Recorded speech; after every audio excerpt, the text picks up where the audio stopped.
Just quickly making sure everything is working. Looks like it.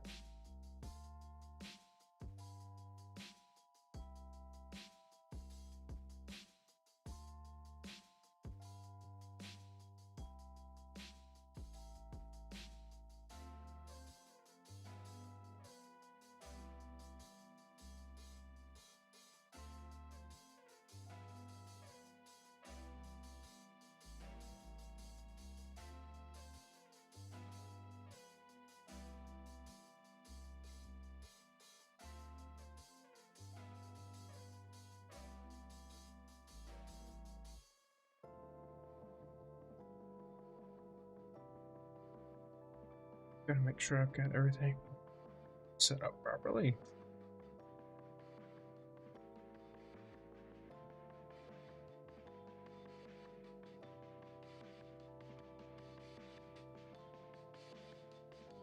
Alright, gamers. Let's change it to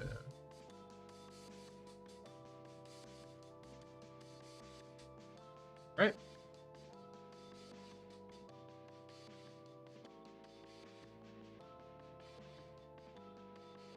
Looks like we are properly gaming.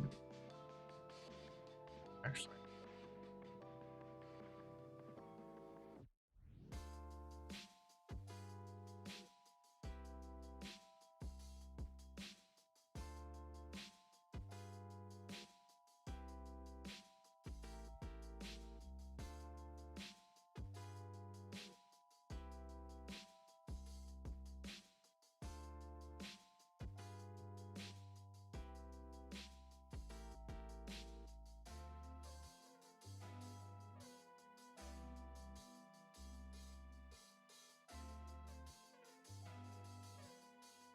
Alright. So let's take a look at what we've got here. Standard.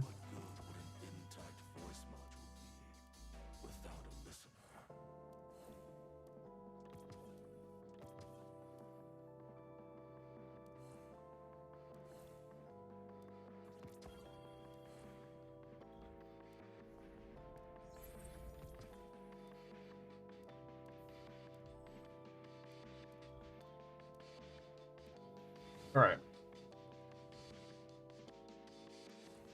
What is even? What even is this? Okay. Alright.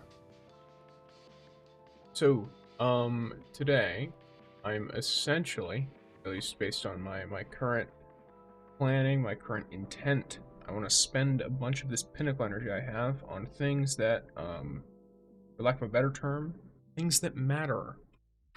So, at least things that matter to me. You can realistically spend your pinnacle energy on anything except for Morgren, and it's not going to be wasted.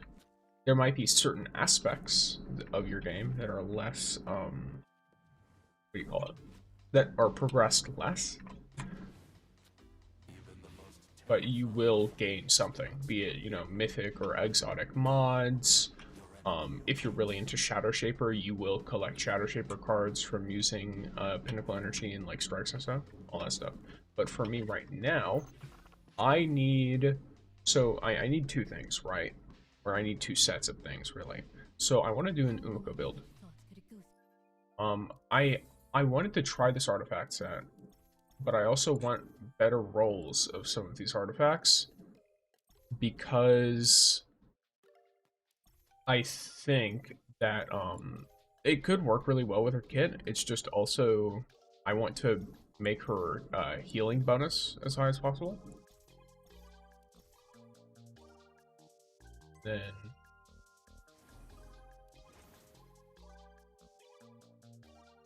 I want to see how she is with certain other stuff too. So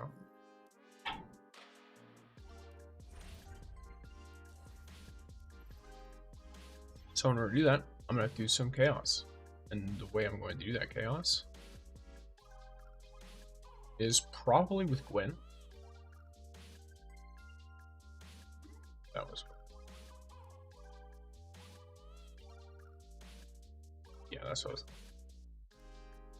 So the way I'm gonna build Umiko is probably, it's interesting because it's like, I would say it's a support, but at the same time, being a support will then cause her to deal an insane amount of extra damage because of inspiration and because of unity.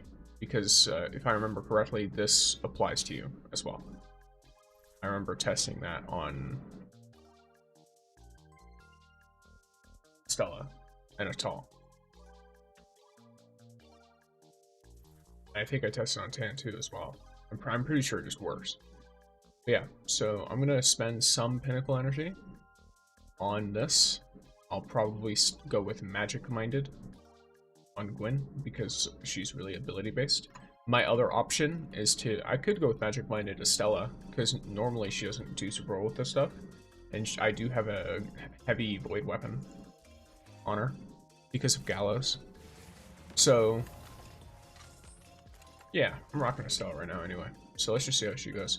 I've been kind of, it's not intentionally neglecting her, but I've been taking my time. I should be able to pretty easily get her to 64k today, if nothing else.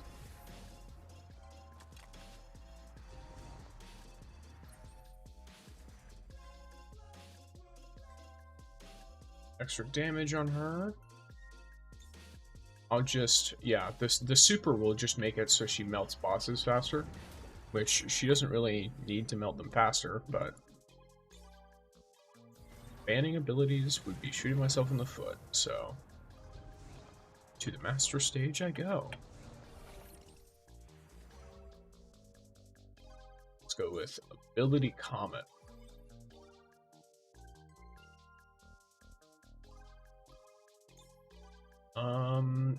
A signature. Well, I guess this would technically count for Misfortune, right? Because I'm running the extra long debuff as well. That should make it so the debuff lasts as long as the cooldown.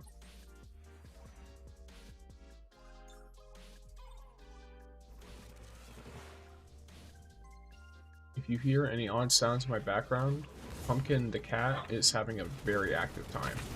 He woke up this morning with a vengeance. He is now running around my room with the only thing I can describe as zoomies,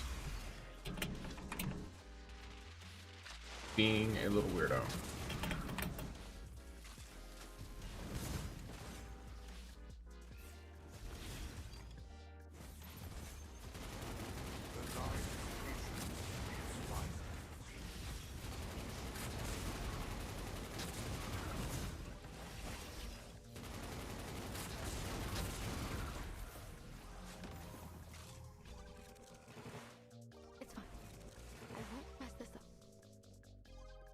No, ironically, one of my favorites is what's it called? Power Spike or something? The one that makes you reflect damage. That on Gwen is really funny.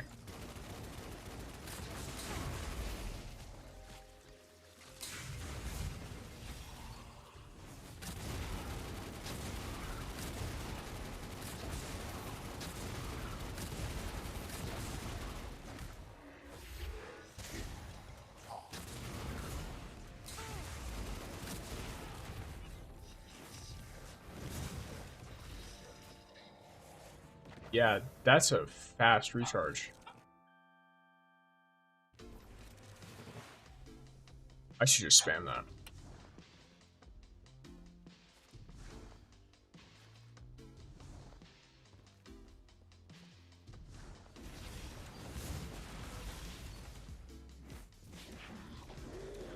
Excuse me? Nothing can escape.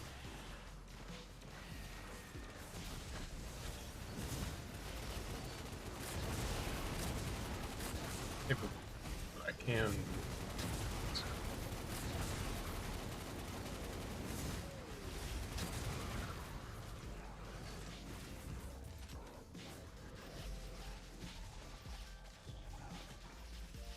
Something I love in Calamity Ops on Estella, by the way, is that aspect of being able to just leave your guys, your little summons, with a group of enemies, and they will just kill them while you're running past.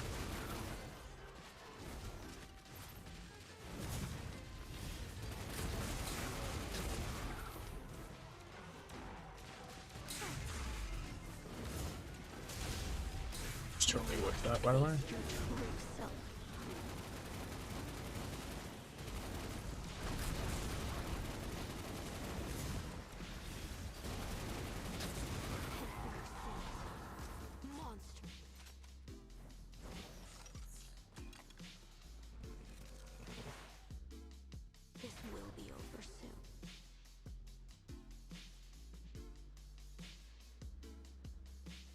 Alrighty, so let's see what we get with some good old Pinnacle energy here.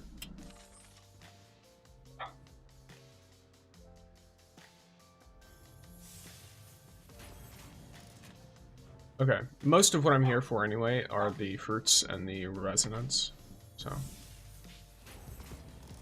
Okay. Oh, nice. Alright.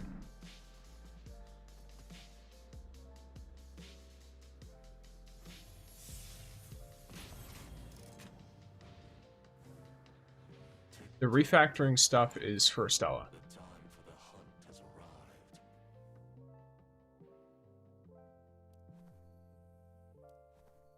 Which I don't 100% remember the extent of this. Let me check real quick.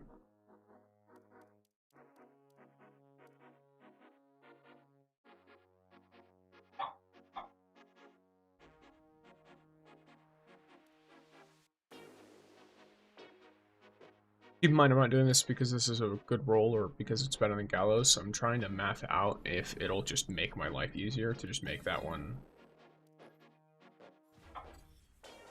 what I have equipped to increase my power temporarily to get the gold seal. Because right now I have a ton of Acclaim XP saved up. I've just been too lazy to get a Stella up to 64k. I do know I only should do one of these.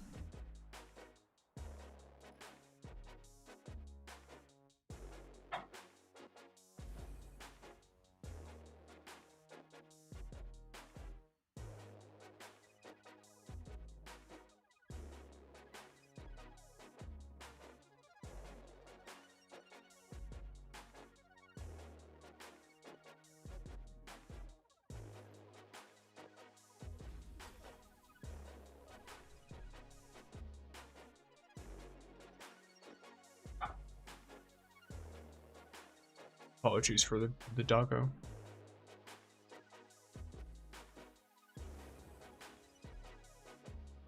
I feel like I just had a huge brain fart. Alright. I'm gonna just do this. Why not? Let me see which one of these is the lowest power real quick. It's you? Okay. Let's see how this goes. Okay. It's fine to me. Yeah. It's a huge increase on that one. Let me see. First one. I have to be a little bit pickier with this one? No, I don't.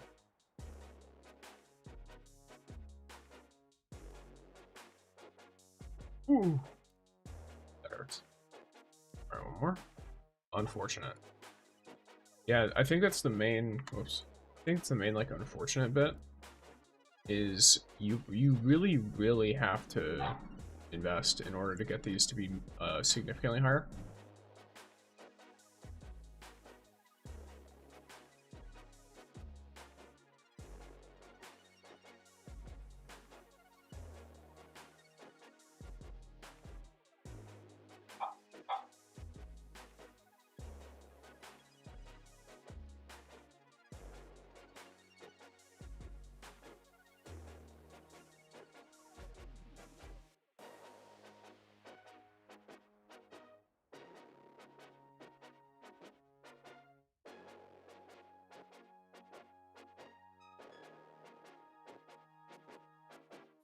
Alright. So, here's two. Actually, let me just do a quick comparison here. Yeah, so I could do that pretty easily. Okay. What if I...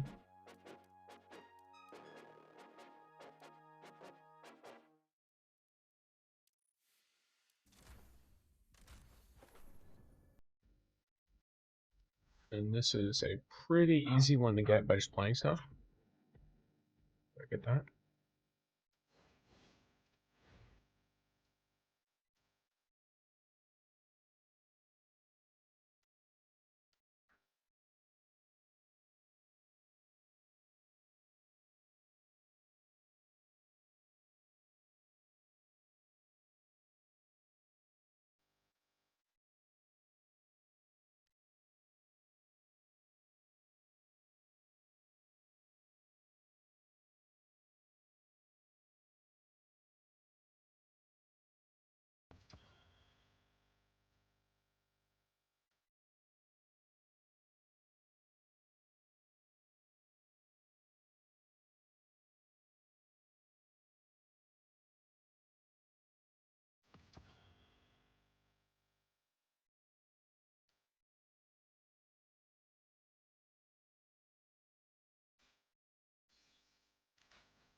I don't know why I just did that. That was a total accident.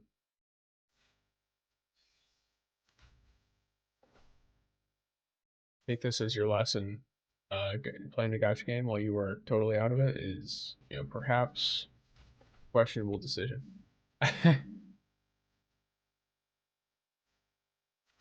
Not totally out of it, but I am just here vibing.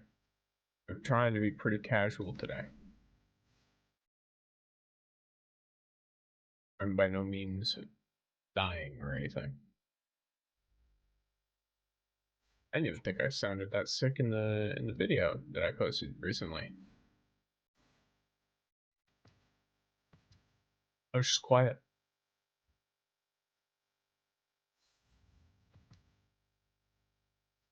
Alright, so doing that. Here's a question. Do I wanna just keep doing this?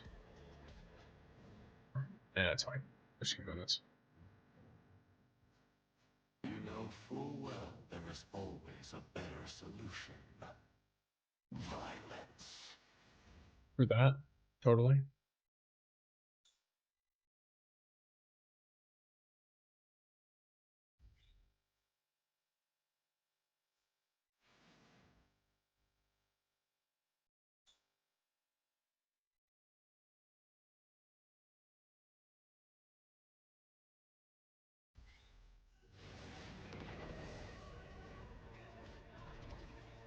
I recommend, if you can help it, by the way, always do these.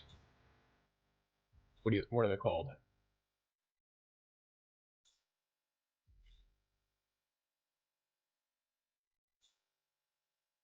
Wait.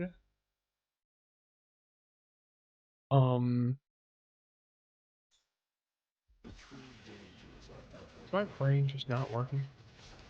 waiting to come. Oh yeah, always do the master, because if I'm remembering correctly, if you do normal, it always gives one chest. If you do heroic, I think it gives two. And then master gives three. I'm pretty sure that's correct. So, especially if you're only doing it for basic rewards, because obviously in basic rewards, you have a much lower chance to actually get anything. It's like a 1/4 of what you would have just spending the energy. So I think, and that's only if you're grinding artifacts. If you're grinding refactor materials, you have to use Pinnacle Energy, which is why I'm using Pinnacle Energy.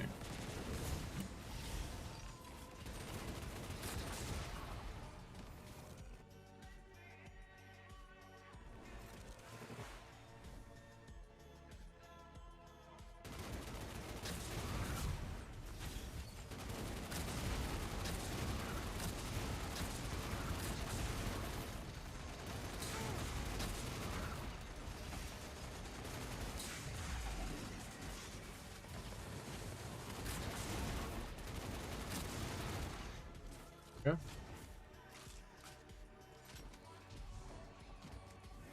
Alright. Here's what we'll do. In the face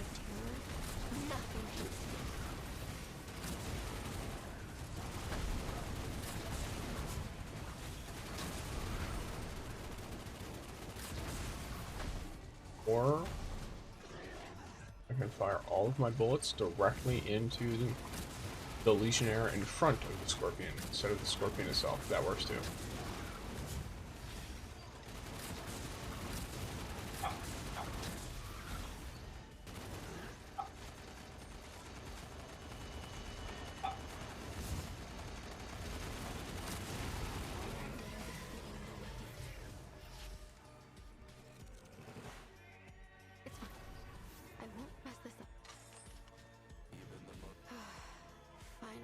Second.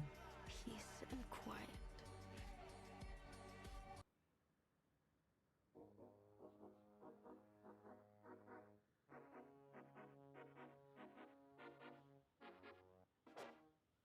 Test some. Huh, interesting. Okay. Those unaware, it like switched the music I was listening to. But then when I went to just check to see if it would do it again, it didn't. I wonder what that is. I should probably make like an offline version of it, that way I don't have to use any program. Because the music I listen to is it's not made by someone I know personally, but it's made by someone I know of. I do really like his stuff, and I also know that as long as you like properly credit him, it's what would you call it? It's copyright free.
Ready?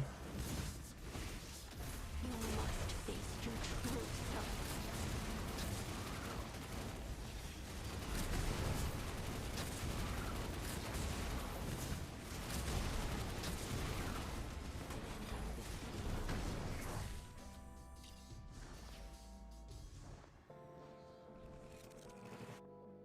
True dangers are ever lurking in the shadows, waiting to come for your throat when you least expect them.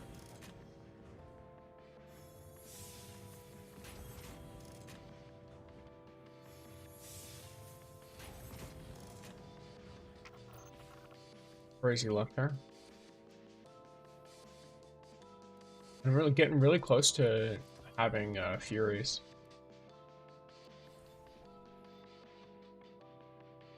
Oh, yeah, no.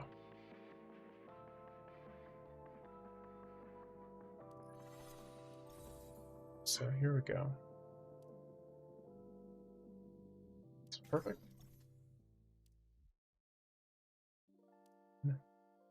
Ooh, so it is the question. I mean, the power is way higher. That's got to be like 3 of consideration. I do wonder, because it says vulnerability bonus,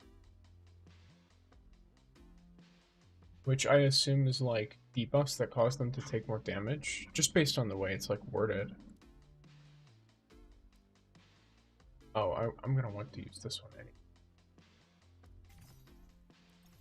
It's gonna have way higher stat potential, regardless of whether it's actually a high stat roll or not. Okay, I'm gonna have her set up like this for now. Breck is my relic. Okay, so let's get some of this going. I think this one's the guarantee, right? Ooh, nice.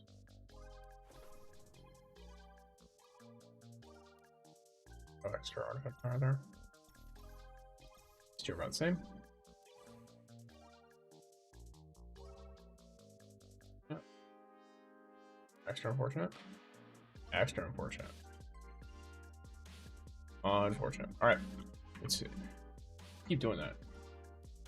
It's the Gamba. All of the Gamba.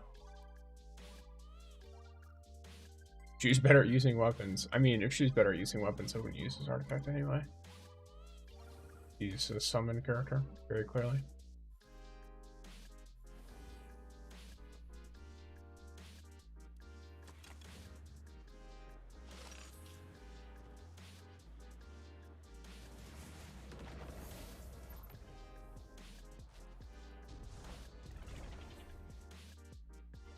The true dangers are ever lurking in the shadows, waiting to come for your throat.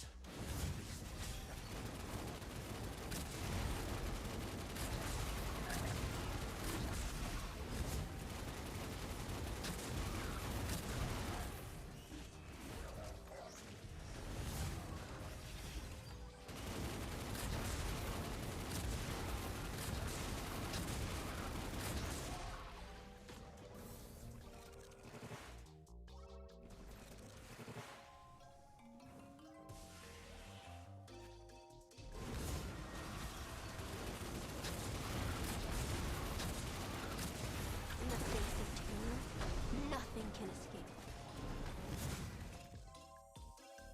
It's fine. I won't mess this up.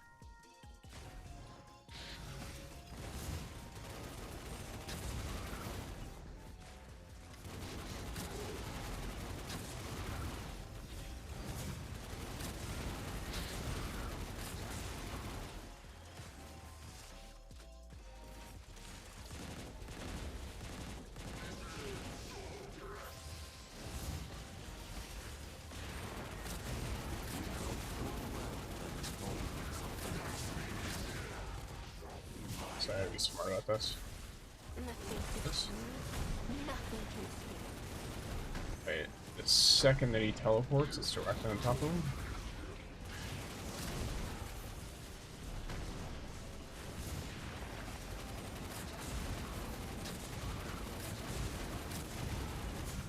Eats all of his damage. Very nice. Cool. I don't think you really need a hard strategy, but I don't know, I like making that fight just go faster, because that one usually takes a bit longer. That one and the one with the Cabal where you have to throw the stuff at him.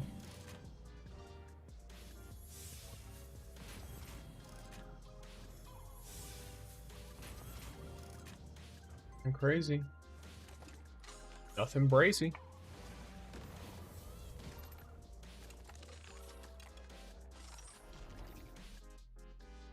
So much desire, so much greed.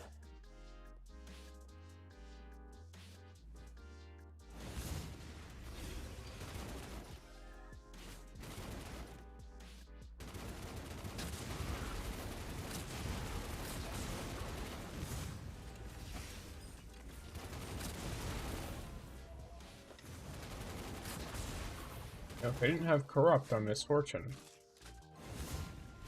it might have gone a little differently.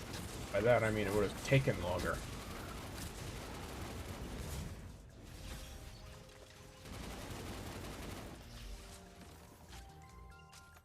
This room always takes a billion years. Especially, like, imagine if I was doing this run as an ability run with Gwyn. Two little pea shooters. I don't have, what's it called? I don't have Concerto. So my pistols are even worse. Or sidearms. I forget to call them sidearms just because they look so stylistically different. Like, they don't look like a standard Destiny sidearm because obviously, you know, you're dual wielding them, you're also... The way you fire them feels really different from a sidearm.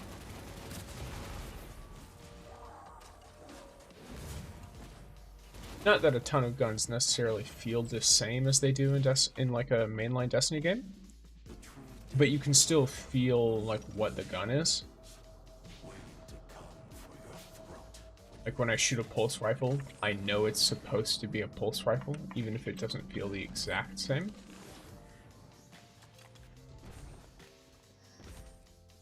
Oh yeah, I forgot. Just gonna do this. I'm gonna put back one. Come back anyway.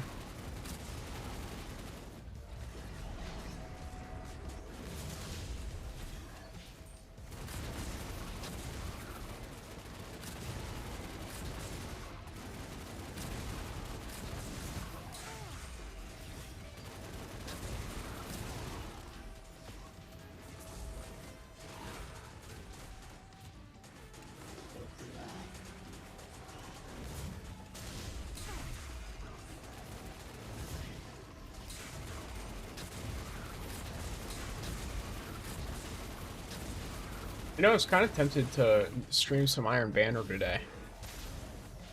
Because I do like Iron Banner, but I also know that most people hate it. Which is funny. I've liked it for a while. It's one of my favorite PvP modes in Destiny 2.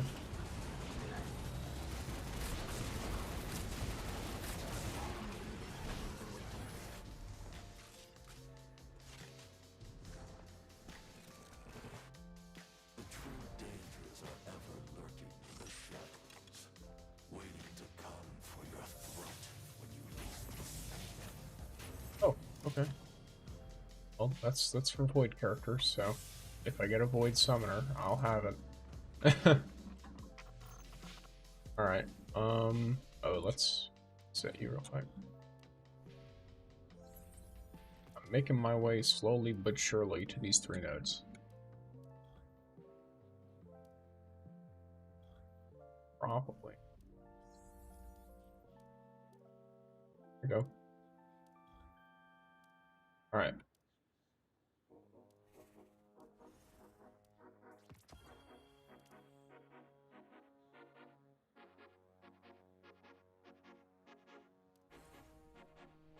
Alrighty, so.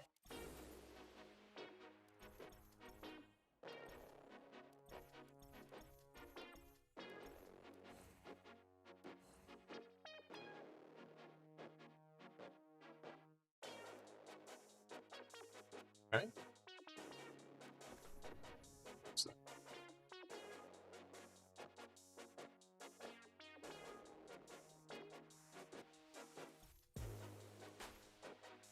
Get this one.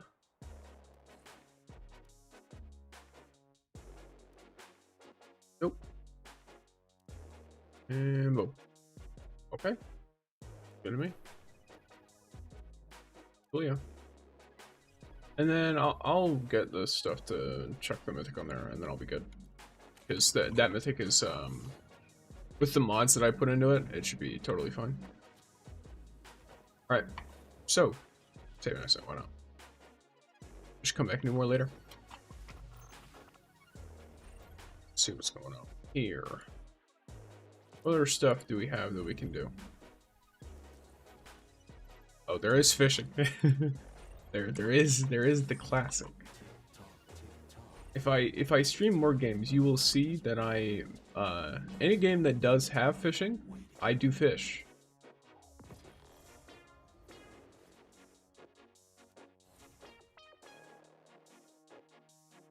It's interesting. And these are the exotics I have right now. a lot of them are actually from the, what's it called? Iron Commander. So I actually will, let me go over that real quick. So here's Iron Commander. For those who may have just seen this when it was introduced to you in the tutorial, they basically tell you that this is a way to passively get rewards from your Pinnacle energy, right? That's not quite the case. You do passively get rewards, but in some cases, this is better than actually running the activity. So if I go to Adventure here, and let's say I go to Strike, look at everything I can get from Heroic, right? I can get one of each of these things. I have like one chance at this. I have 5 of these, 4 of these, 1 of these, 4 to 5 of these, 1 of these, right? Now let's take a look at the same activity in Iron Commander if I throw in a full team, which you're gonna want to have a bunch of your people leveled up anyway. And if you just chuck your artifacts on them and then level their relic power to like the minimum, you can really easily get to a high level in there. So you notice how I have 3 teams in this Heroic Strike? Well, that is because I can get 1 to 2 exotics instead of just 1. 1 to 2 level 80 mythics, 1 to 2 engrams, an extra like 10 of these extra legendaries, an extra exotic mod, an extra mythic mod, extra materials for all of these really important upgrades. I like the card game, so I get extra of those too, and the rest of this kind of doesn't really matter.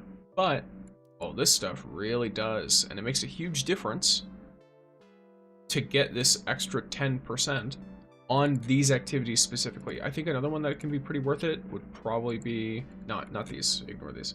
Like Morgren's Prey with, yeah, this one. You could run it with for the topological Assassine, just because you would go from 20 to getting 22. You know what I mean? So it'd be a pretty good thing to do. I don't have a ton of exotics just yet, so I personally been prioritizing strikes, the heroic strikes, which I could run some of those right now, to be honest, and just run them without energy.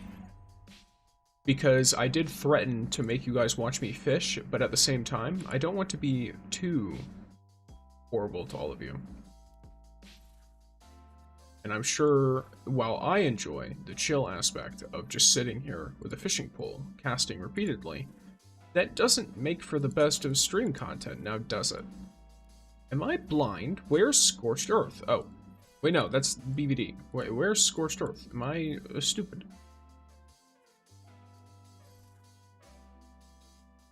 Oh, is it just not in one of these engrams? Dang.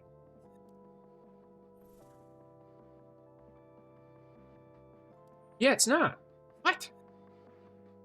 That's wild.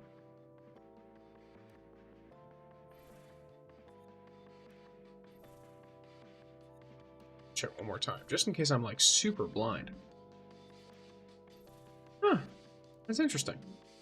Yeah, because I wanted to try the BBD on her, and I wanted to try the Scorched Earth, because I keep seeing people arguing about it. Because I think that Scorched Earth is probably better. But a lot of people keep saying that the BBD is better. Now, for me, the BBD is probably better anyway, just because I've already got like 2 mythic perks on it.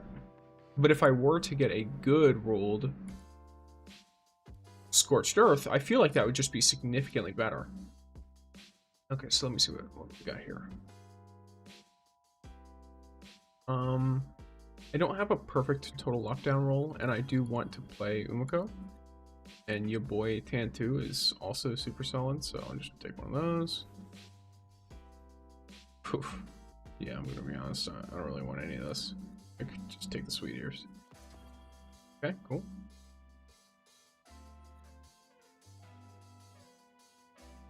I actually have like a super god roll, Magoichi. Let me check real quick.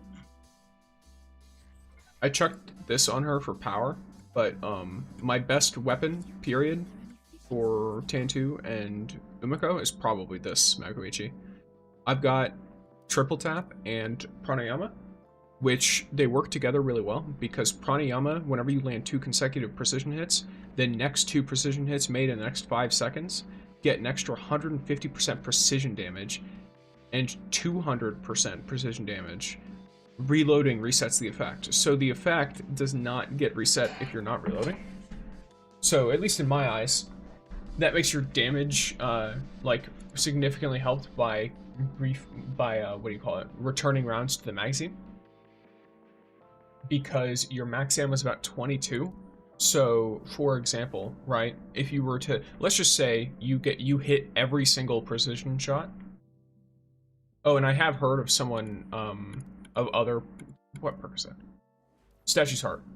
This one is just, for damage, this one is better. But in terms of, like, overall feel for, like, long-term stuff, I do like triple tap, just because it turns the magazine into, like, I think 28 or 29, because it every 3 shots reloads one, basically refunds one.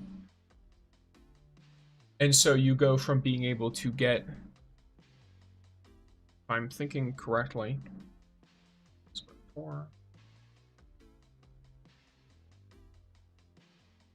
you go from being able to get 5 full uses of pranayama into being able to get 7. Just because of you would be able to go to 28 rounds, assuming you are hitting all precision hits, which, if you're playing on mobile, might be a little bit more difficult. Actually, no, the game kind of has an auto-aim feature, so you should be fine. But on PC, at least, the aim assist is really, really forgiving. So it's kind of rare, unless the enemy is, like, going crazy or your teammates are running in front of you when they shouldn't be. It's kind of rare for you to have any of that stuff. Oh yeah, sure. I have that on. Yeah, and then I've got this guy here, which is Allocation Vector and Nito Ryu, which I'll be honest with you, it's pretty good, like especially for a legendary perk. It does more body shot damage at targets at close range, which is not going to happen very much, but it deals 27% precision damage, targets at a distance. That's when you're going to be using this weapon. The thing that is easiest with this, though, is Allocation Vector. When you land consecutive precision hits, it reloads your magazine automatically, and then each shot consumes 2 rounds and deals 2 instances of damage at 75% of the original shot's damage until the magazine is empty. So this increases your damage by effectively like 50%, and because it's a primary weapon, you don't really ever run out of ammo, so all you have to do, just in general, is just keep hitting your shots and you just get free damage. I do wonder if something more, yeah, maybe like Fraternity is probably your best bet here. Yeah, Fraternity is just really nice. It's such a good perk. I like it on pretty much every gun it's on. So there's that. Yeah, all right. So I'm gonna be honest, I got so into talking about those weapon rolls that I totally forgot what I was doing. Let's go, guys. Dementia. Why do I do this to myself? Okay, oh yeah, I was opening this stuff. Cool. Yeah, so I don't really need another Magoichi roll. I could take I don't need another Sworn Oath, I don't think either. I could probably take a Nobunaga, because I don't remember having any actual good rolls with that. I have the exotic sword, but I also have a Huckleberry, which I think is going to be better on her. Yeah, probably. So let me check my coup de grace. Yeah.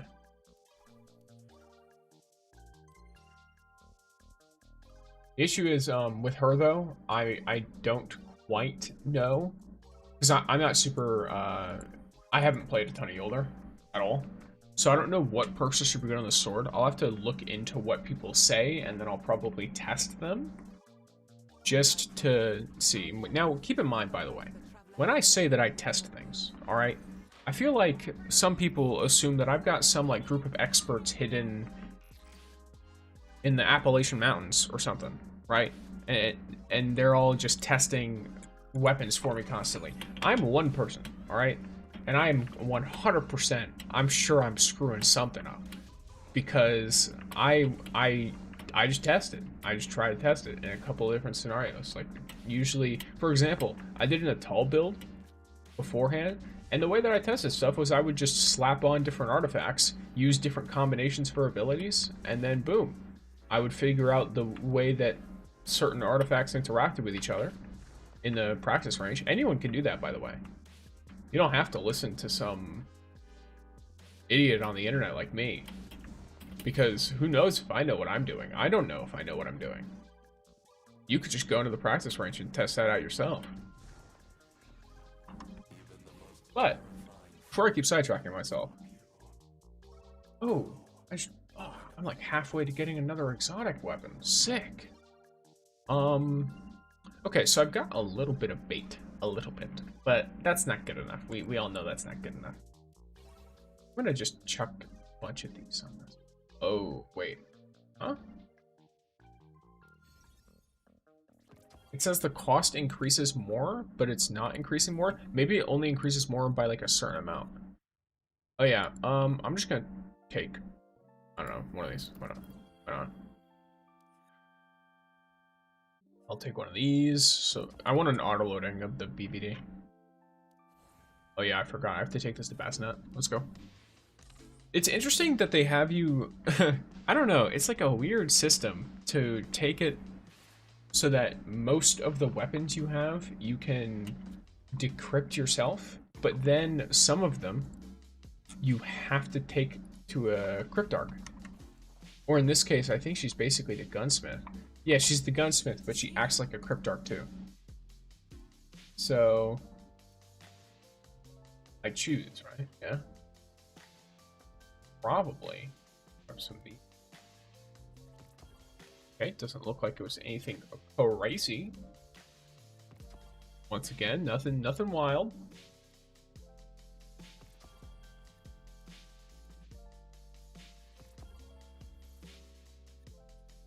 I'm not checking them because it will. I've never gotten one that's 2 mythics before, and it's genuinely going to just be worse than the BBD for me unless it is 2 mythic perks.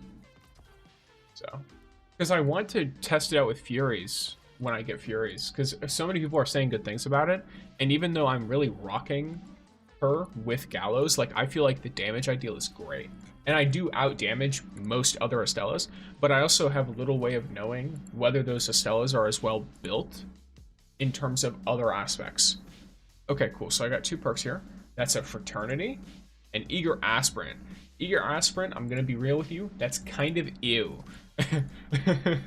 that's kind of I don't like that mythic perk, but that's okay.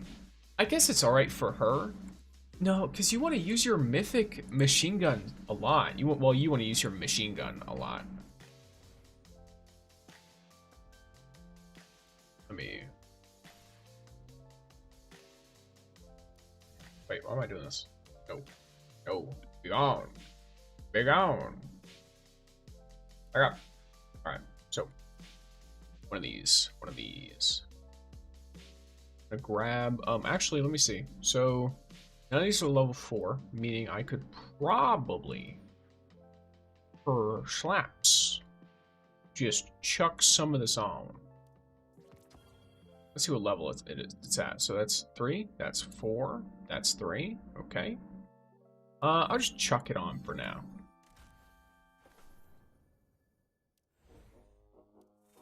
They don't need to be anything perfect. And then later on is when I'll probably do the other stuff. Because, you know, mythic mods, they both are easy to get. Like, I've gotten unlucky with rapid fire.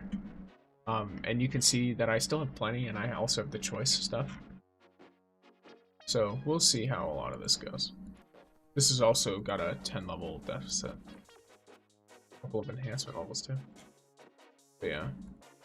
The enhancement level is going to be the easy part, because I can just chuck this in here. I keep anything that's not fully mythic perked up anyway.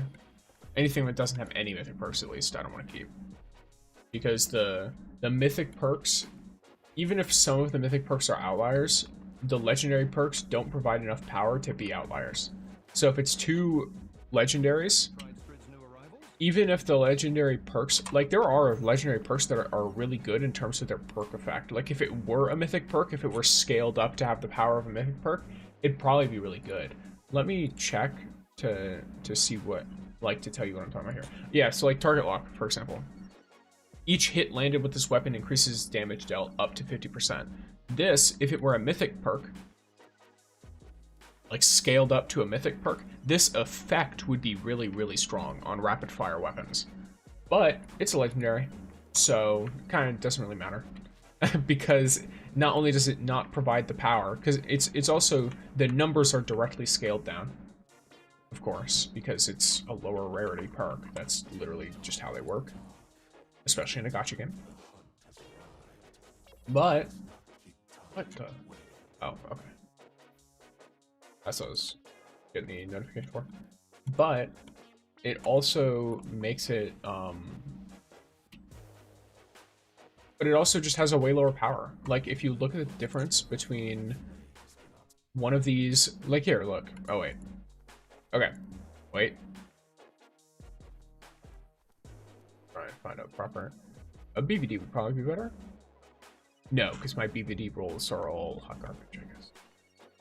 Okay, well, you'll get the idea from looking at the difference between this with a blue perk 300 versus the mythic that's the same level 800, right? And then if you were doing it with legendary perk, you see how the difference between a legendary perk and a rare perk is almost nothing in terms of power. Like, you would probably be able to make more arguments for some of these legendary perks being particularly good if they were like, I don't know, like 600 or something. If there were more in between a rare and a mythic, but not quite. Because you have high impact reserves here. Power 300, right? It's almost 1/3 of a mythic perk on the equivalent weapon. Then you have Rampage right here, 350. It's still almost 1/3.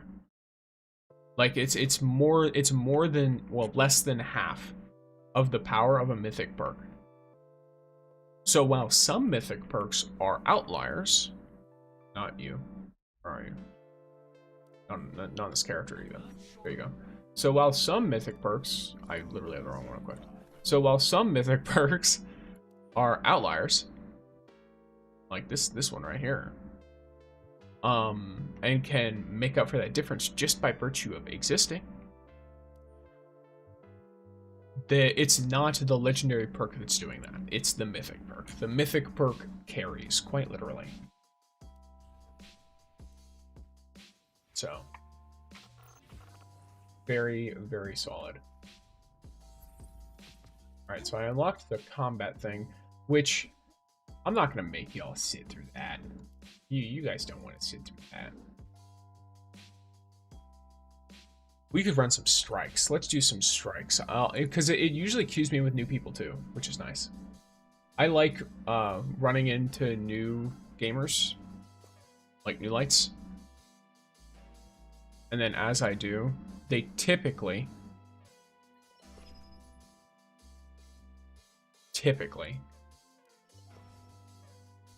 don't do amazingly. These two are not new lights. So there's probably no new lights queuing right now. Don't worry. But typically, they kind of just get dragged through a little bit, which I do feel kind of bad for. Because sometimes you'll run into this game mode with a Ning Fei, who 100% is convinced that, ooh, you know what? Maybe I should. Okay. The second she's swapped to a Tall, I wanted to play Gwyn, because Gwyn has a little thing for her and stuff. Pretty sure I'm at that point. I don't remember. I might not be. Who knows?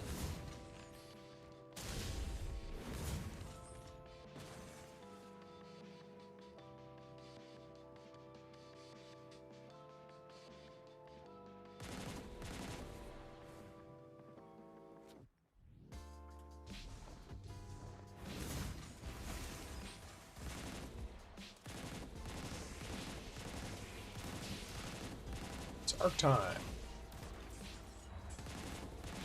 These two are arc characters, and I'm playing a solo character with an arc weapon. I'm sure that shield's probably useful.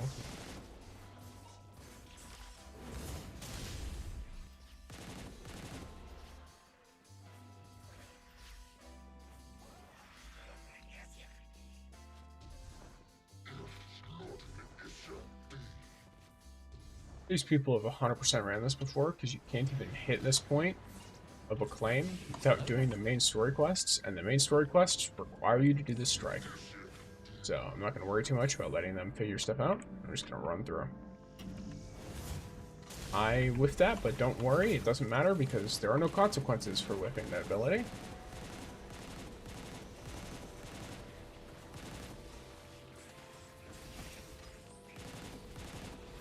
There you go. So now I'm fully summoned up. These guys can just go around having their fill now.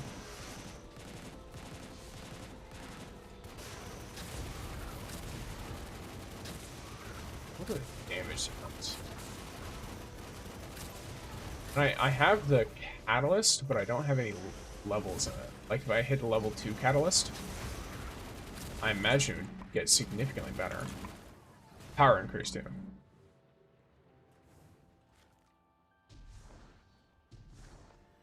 Highest talent tree? I think let me check for you real quick, Dream. I'm pretty sure it's actually I've never played him, but I think it's Sean Wei. Yeah, it's him. So I have talent 4 unlocked for him because the game just keeps giving me extra copies of him. Oh, for mythics?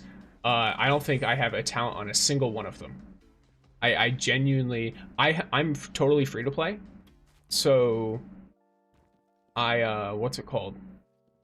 I basically have only pulled on stream in any great amount.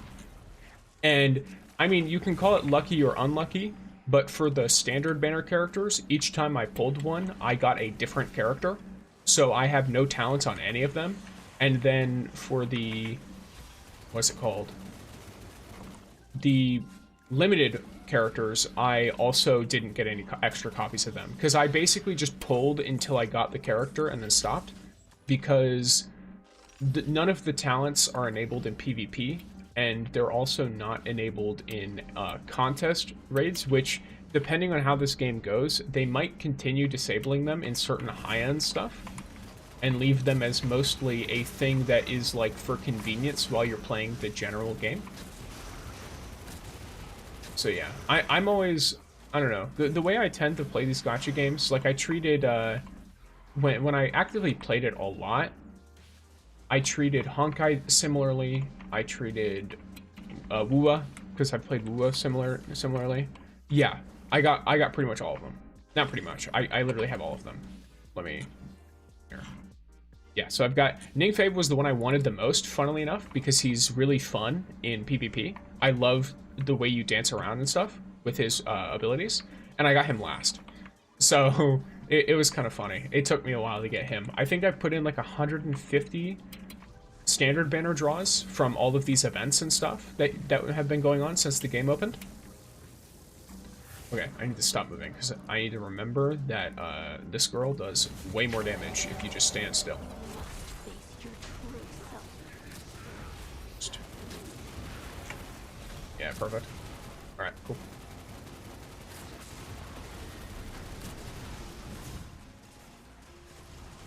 But yeah, so it's pretty fun. I like this game a lot so far. Obviously it's been like what, like 3-4 weeks maybe? So it's not like there's a ton of stuff to really complain about at this stage in the game. I do know one thing that I hope they do is they make it a little bit more lenient for people to amp up their characters. Right now you're kind of restricted in what you can do to level up in like the end game, which is bottlenecking a lot of people. I'm more relaxed with how I play, so I'm not too worried about it for myself personally. But I know it's bothering a lot of people who really like to push their limits and do as much as they can. Get him, Caber. Okay. There we go. Oh, I didn't realize his name is Dread Knight 85. That's great. I don't know why. I love names like that. Paxdius is a pretty good one too. Okay, so some good old enhancement prisms. And let's go 60% damage dealt. By the way, I don't know if there's any Oh, I just accidentally sent a friend request. Well, it is what it is. Yep, cool. We're now friends. What do I do if I'm out of Pinnacle Energy? What I'm doing right now, actually. So when I'm out of Pinnacle Energy, there's a lot of things you can do, realistically. Whoops. Actually, I clicked on one by accident. A Calamity Ops is basically just a strike. Like, you can literally see it has the same strike loot pool for everything. So it shares a loot pool with strikes. So it's basically just a strike, but if you manage to hit a high score, then it rises your rank and gives you some extra Lumia leaves. Now, I'm trying to get my character level up, which I could probably load in and do some of this right now. But I was just doing normal strikes to carry new lights through because I like getting, one, I like getting mentor tokens from it. Two, I just like doing it. I like carrying people through new content, or I like carrying new people through current content, and I like helping new people out with stuff. So that's why I have many friends already. Doesn't mean I actively play with everyone, but I have a lot of friends because people ask to run stuff, be it they join the wolf pack that I have, which is Curse Breakers here, or they just add me. Like, I know I have some people who add me after Shifting Gates games because they don't like the teammates they normally get. I know there's probably a little bit too many overconfident Ningfeis who don't know what they're doing. Like they kind of just run off by themselves and then they get shot, which is unfortunate. But hey, you know, everyone can play the game how you love. So it's a casual enough game. Yeah, I know one thing I like to do as well when I'm out of Pinnacle Energy.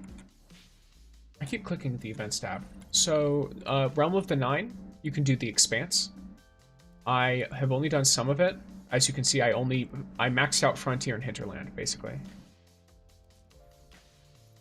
And then I like doing Singularity Chaos. I'm not loading into this right now. Zur. So Singularity Chaos, I'm stuck at okay. So first you want to look at a couple of things, right? Because I'm also at 62k power. I could probably raise it if I just put in some time. I'm at more like 63k, but I know how you're supposed to raise it. So first of all, you want one of these unlocked. You only need one. You only need to be at 16 out of 22. So don't fill up any of these other ones because it'll make other characters you do later slower. Since these are a weekly resource, the artifactual clusters, you can only get, I don't know, like 6 of them a week or something. So these are something you really want to be kind of careful with. So I recommend unlocking just one of these. It probably doesn't matter which one, to be honest with you. So once you're at 16 gilded, the next thing to check up on is probably your weapons. If you, like, take this Gallows, for example. If I had the materials and I maxed out one of these guns and then maxed out the mods on them, it would probably come out to be similar to this Del 2 Sweeters, right? Even though the Sweeters has a couple of exotic mods, but you know what I mean. I would end up with a higher power weapon than my Gallows is. That's one thing that I think people are a little bit misunderstanding. It's that in order to be better than a double mythic perked item or weapon, then your exotic needs to have a little bit of investment in it, at least. Like I probably like level 2, which, as you can see, that's a lot of resources. Really, it is. I think I'm kind of like, this Gallows is pretty good. Like, I can hit 64k with this Gallows, and it's at 8500. But if you have a lower level exotic, or you have an exotic without a catalyst, you're going to do way better just slapping on a double mythic, even if it's not better for damage for you. Because all you have to do is hit 64k power. Everything else doesn't matter. Another thing, you can refactor your artifacts. So let me actually get a comparison for you. Oh, perfect. So look at this. You see the difference in power between these two exotics? Look at the difference in the attribute score. Because if I replace it, it moves my enhancement over, right? So it's not because it's enhanced differently.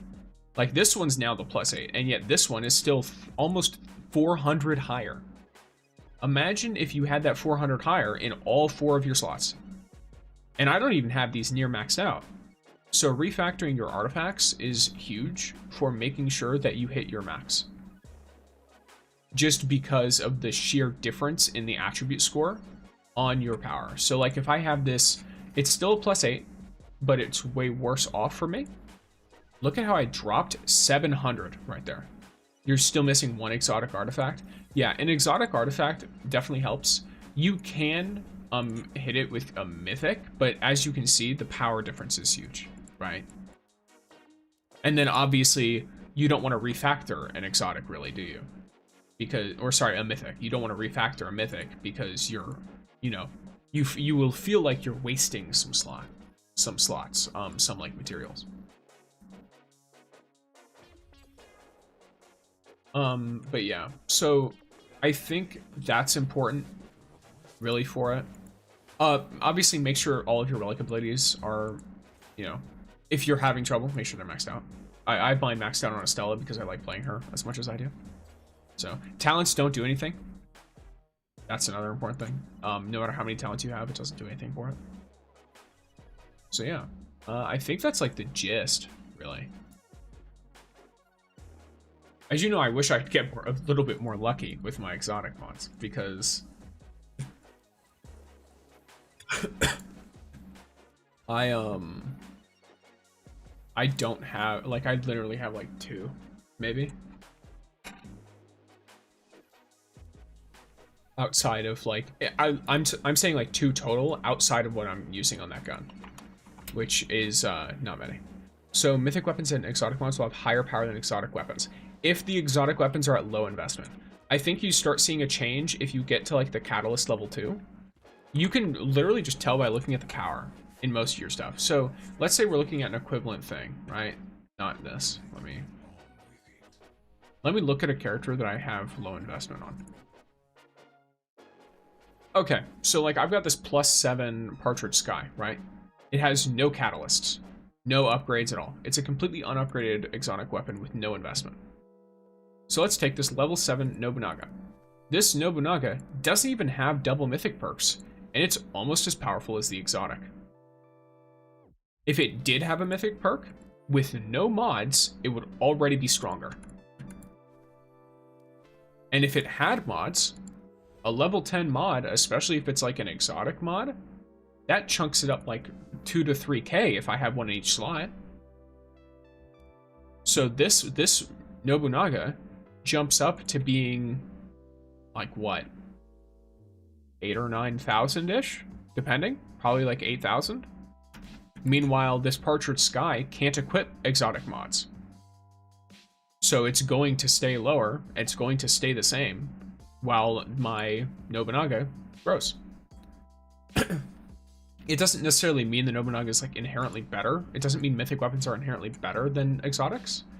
It just means that, oh, speaking of which, I forgot that I have this. Oh, that actually looks kind of ugly, so I'm not going to use it. It doesn't mean they're inherently better. It just means that when you are trying to purely go for power, it could be worth it. Like, I've been doing that recently, right? Here. Oh, you know what? Actually, I could probably just do it right now. So let's say I can refund this for 10% loss of glimmer. It literally doesn't matter. Okay, so let's say I do this, right? I got my Scorched Earth. I can enhance this to +10. So it's at 67,000.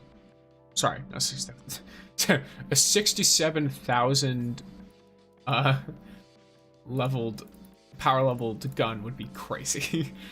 I hope we never hit those kinds of numbers, because at that point I will not be able to understand. So I'm only going to level these up the minimum amount, right? Not using any of the mythic mod material. It is at 7,500. It is only 1,000 under Gallows, and I don't have a single exotic mod in there. Not one. I don't have any. This is just mythic mods. And if I were to have fully upgraded all of them, like here, if we take the fact that I get about 130 for each increase, if I had all these at 110, each of these mods would be worth a little over 1,000. So I would jump up by 1,500, and that's with a Gallows that has Exotic 1 and Tier 1 unlocked. Like the Catalysis 1 and 2, right? Yeah, if you have exotic mods, it'll be overpowered. Yeah, exactly. If I had exotic mods, it would easily overpower Gallows, and even with the mythic mods, if I invested in them more, it would also overpower Gallows. Not that this is going to be necessarily better to use in all situations, especially because, at least me personally, I like the way it feels to use Gallows. Like, I like chunking out these big, like, void explosions. It's just fun. And it also gives me more versatility in the energy types I'm able to use, because Estella is solar, so arc and void. Makes it nice. Exotic weapons is hard to farm and you need dooms. Exactly. So that's why they make exotics, they're 1% drops for no energy at all. You don't need any pinnacle energy. That's why you see me running strikes. That's why I'll run calamity ops and stuff like that, is because you can run them infinitely and you just continuously have a 1% chance to drop it.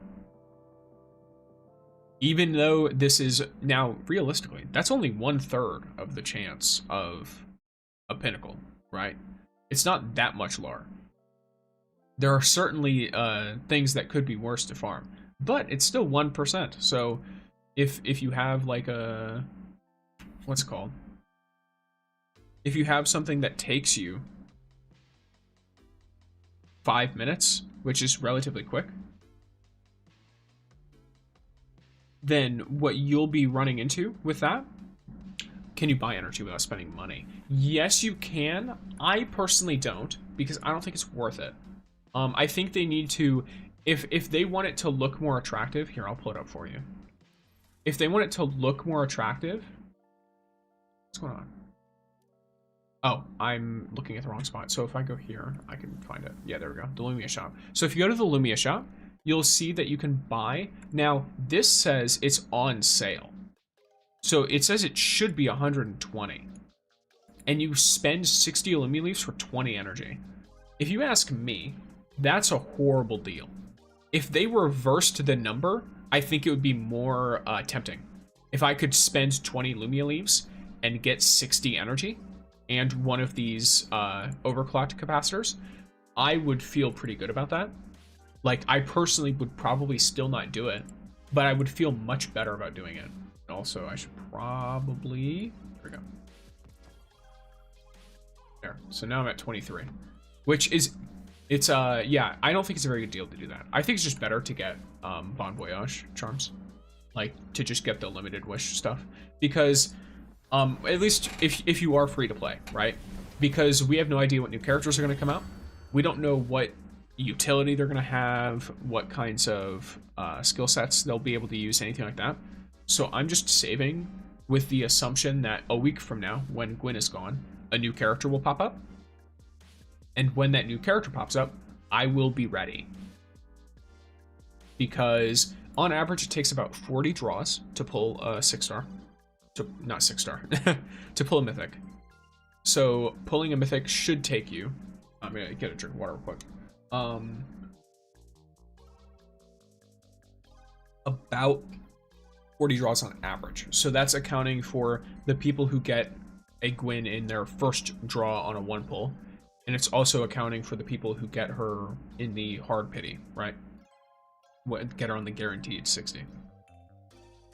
Assuming they do all new characters like this without any kind of like 50-50 system or anything like that, we should be pretty golden to just save up and participate in the different events.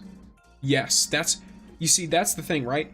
I actually made a video on my YouTube channel, because look, I know my stream is not exactly the most hot thing on the market. I only started streaming very recently.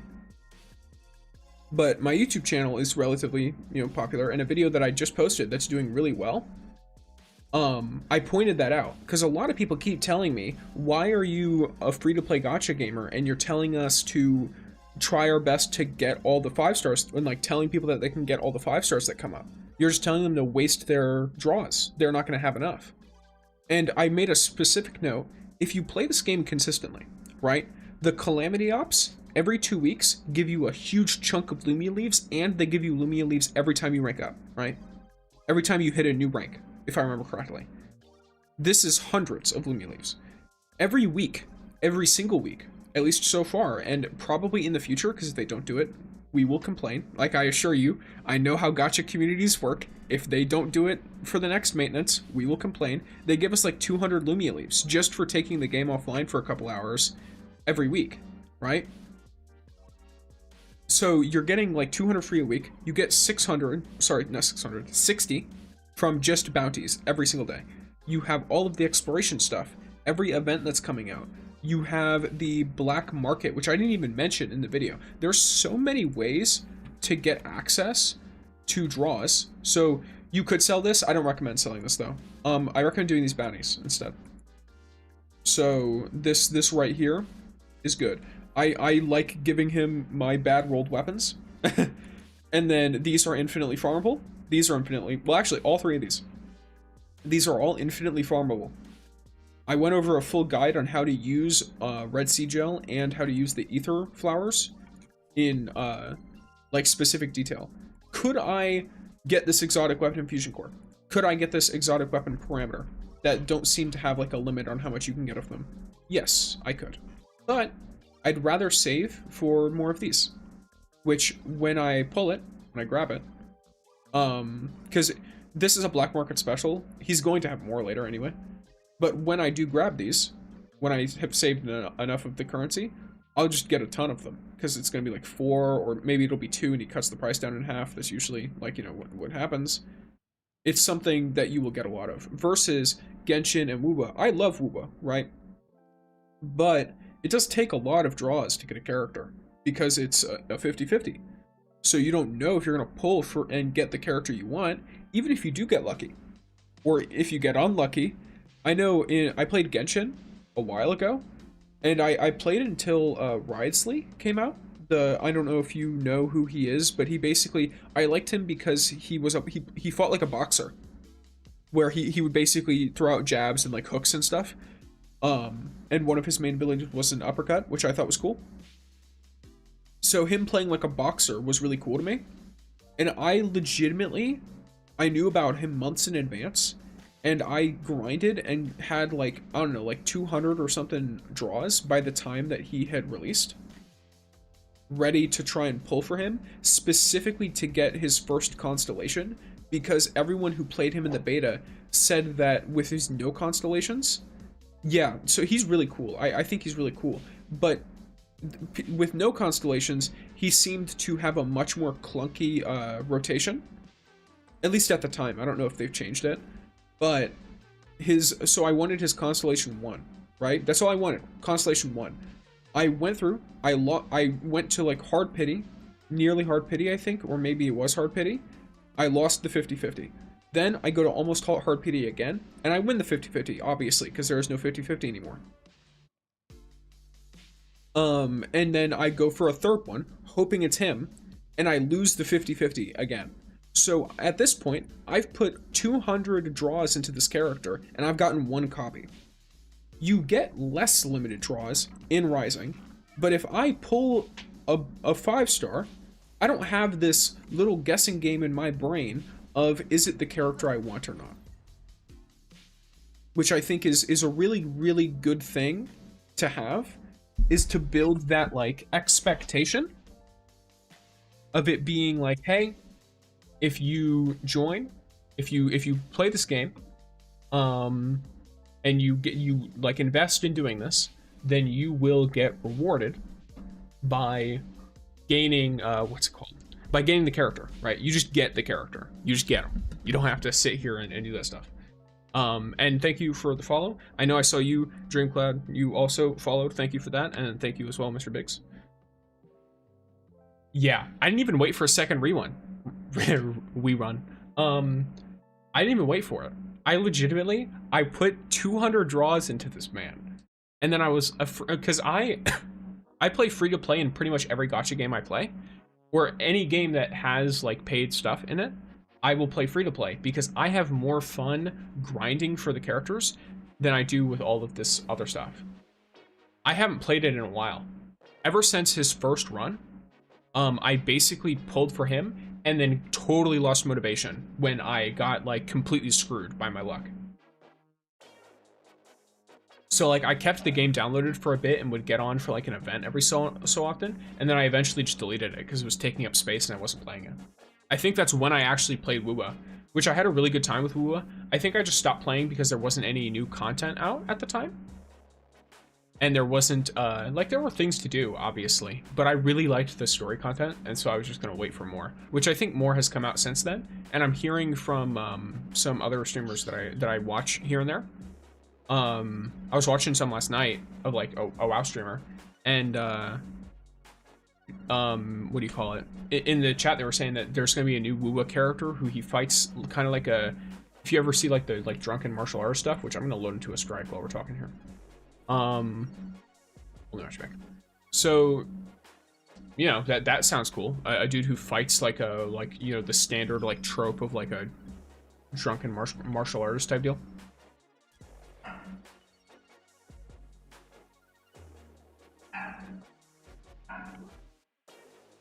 have you been lately?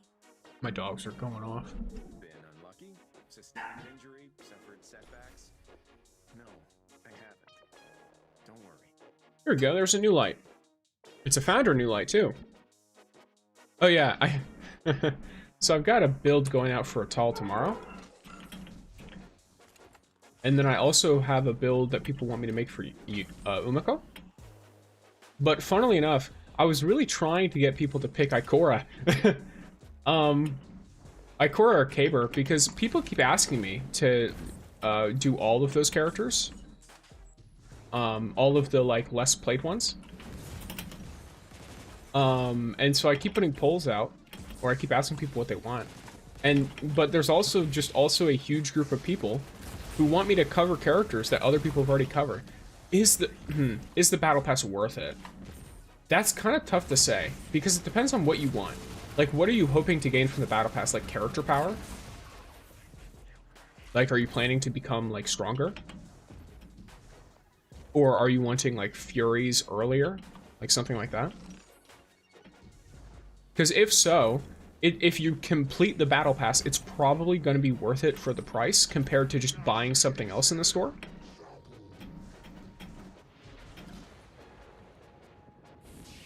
Like, usually that's how these kinds of games work, is the battle pass is worth it as long as you completely max it out. As long as you completely do everything on the battle pass, it will be worth it. But what it's worth to you is going to be different depending on your expectations from the battle pass.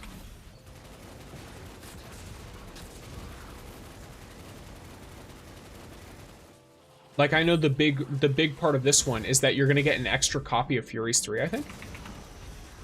At least one extra copy. You might get two, actually. In which case, now you have a Furies 3 with significant investment in it. You know what I mean? Rather than, for example, me, I'm free to play, so I'm about to get Furies 3 for the first time, and that's gonna be my only copy of Furies, unless some event comes by that gives me the materials that I could use to buy it, right?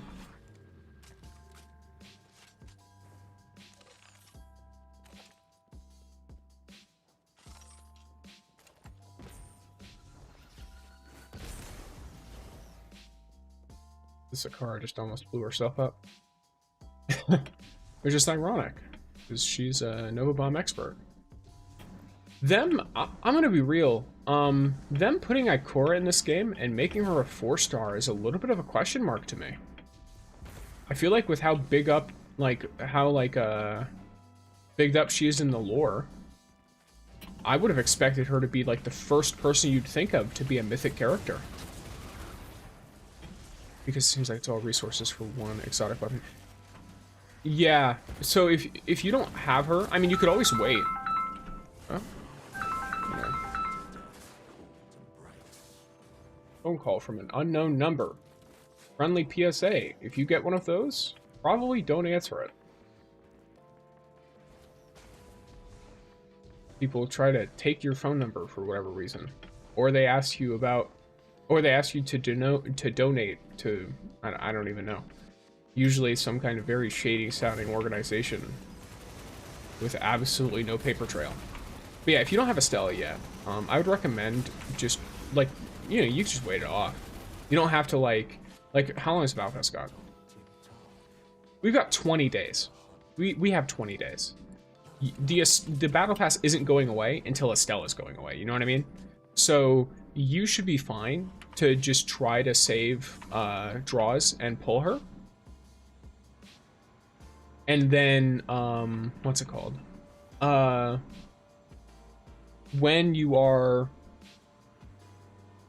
trying to properly parse this in my brain.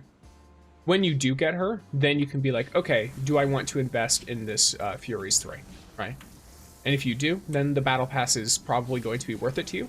And if you don't, if you prefer another weapon on her, if you just don't like Furies, like, you could also get to level 50 on the Battle Pass before you do anything else. And then see how you like the gun first as well. Whether you're using it on Caber or using it on Estella. Make, like, you know, because that way you can figure out if you actually like the gun. Because the Battle Pass seems to be really focused towards making sure that she has that stuff. Yeah, I also didn't realize there was a new character. I was trying to save up because I thought the next new character would be after Gwen was gone. So I was assuming that we'd have time to save up. So literally the day that Estella was released, I had known, like, I think the day before, because they announced it in, like, the Discord a couple days prior.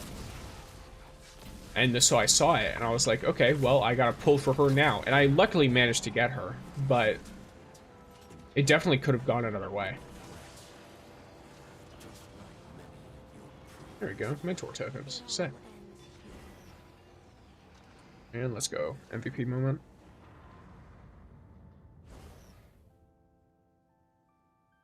Alrighty. Poor teammate, let's go.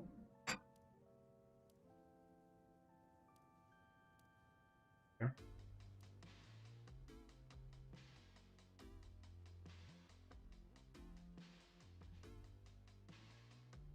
Yeah, I do still think Gwen is pretty worth it to have, though. To be honest, I think she might have more longevity than Estella, depending on how things go. Both of them are offense characters, but Gwen is less pure DPS.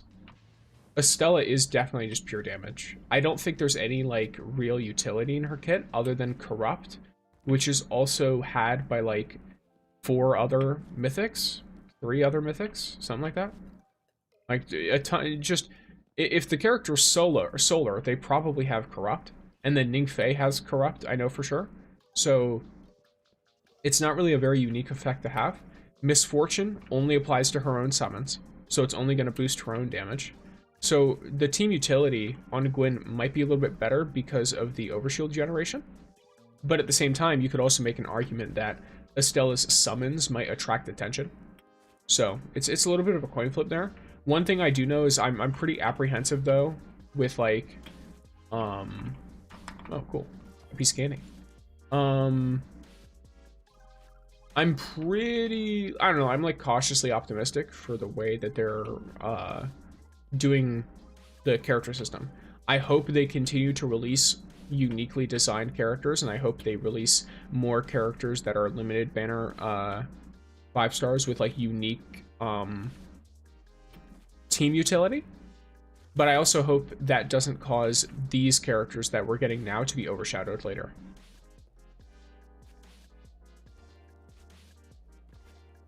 So that's something that I do hope for. And I think it'll work out that way, probably. Let's, you know what? Let's try a Calamity. Calamity Ops. I'm gonna try and raise my rank up. Oh yeah, I'm like top 30 or something for fishing. For fishing a certain fish in the region. In the general leaderboard, I'm like number 35. So that's pretty sick. I got a good old gold medal there.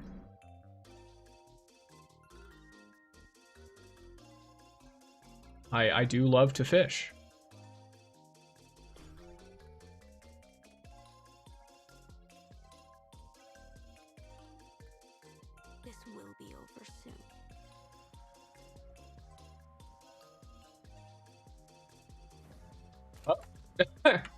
okay. They just... I don't know what happened there, but alright. Maybe the power level? How do you get more score in Calamity? No, it's team score. You don't have to steal... Now imagining the thought of someone running in and trying to steal all the kills. Yeah, no, it's team score. You don't have to worry at all about whether you get all the kills. It's team-based. The only thing that matters is just running through really, really fast. Like, you just have to be really quick and kill everything, right? So, having two Estellas here and a Gwyn, ooh, this is gonna be great. You know what I mean? Because we're going to just shred these things. And all three of us, well, the Gwyn is a little underpowered, but she's the one who's going to be most okay being underpowered because Gwyn is so tanky, right? So, you know, she'll handle the impact and stuff like that.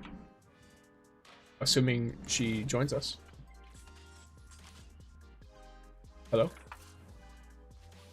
Hopefully the Gwyn follows, but if she doesn't, this could be bad. This Estella is not building her corruption. Before the big room.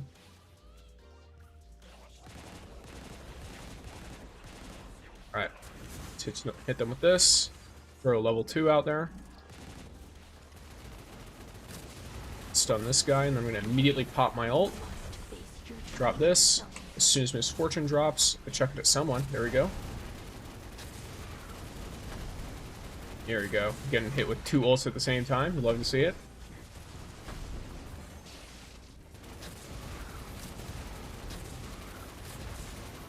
Solid.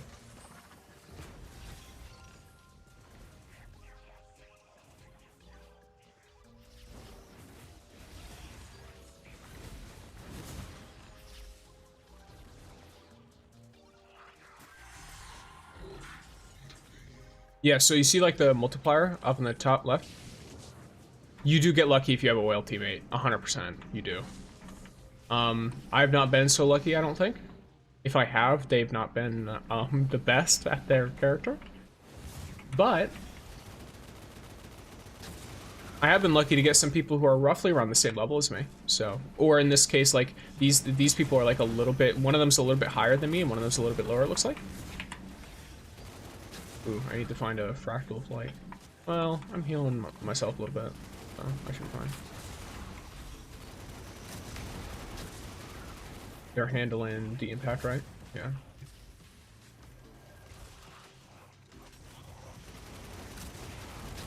Ooh, I'm gonna hit my melee. Okay. I keep forgetting. I have to stand still. Another important thing with Estella, I know I keep forgetting it, but if you can help it, try your best to not move around too much. I'm gonna die if I don't though. Just because she, what do you call it? She deals more damage if she's standing still. It's like 8% more damage, which is really, really significant. Okay, so let's run through. Yeah, so you see how I'm still at 3 times, and I'm like halfway through the score. We are not even halfway through the strike. That's a good thing, just because we are really ahead on score compared to the amount of kills that are left to get in this strike. And the boss at the end is a huge chunk of score. You know full well there is always a better solution. Does she have heal in her kit? Yes. Every time a summon hits an enemy, it gives her a small heal. So that is something you can reliably, well, rely on. That's something you can rely on. I've made it stronger by using the Ring of Abundance artifact. I go in more in depth in a build guide on my YouTube channel, same name as my Twitch. But I'm trying to figure out a way to word it. I gave her a build that, here, let me try and make an example. So you see how I'm getting Overshield? She doesn't have Overshield in her kit. So I use Ring of Abundance to make it so her heals and Overshield are stronger. And then I use Ring of Conversion to turn any leftover healing when she hits full health into Overshield, because she's very squishy. You see how like I almost immediately got hit to half health when I walked into that impact barrier? I have 4-star characters that are built that could handle that better than she does. So she's really squishy, which means it's very important to, like, in my opinion, to build her with some survivability.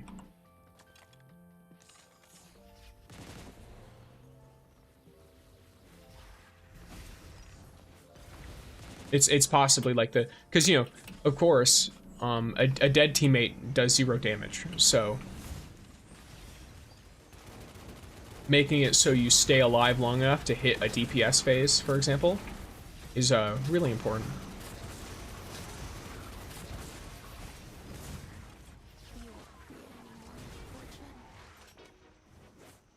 I'm guaranteed to what do you call it, rank up this one, by the way.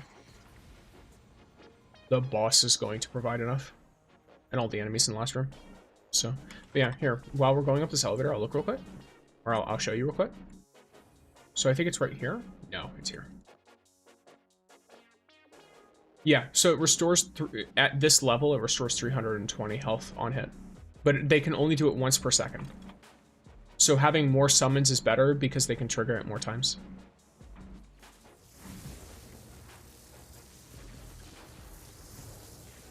Okay, let me stand still. Pop one of these out. That out.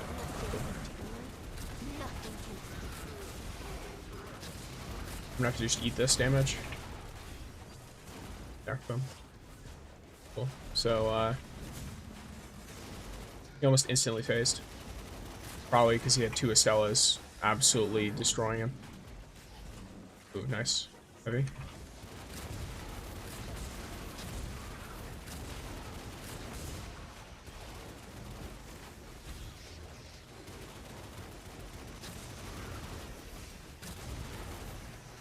I want to get shot by him while I'm also getting shot by all these guys.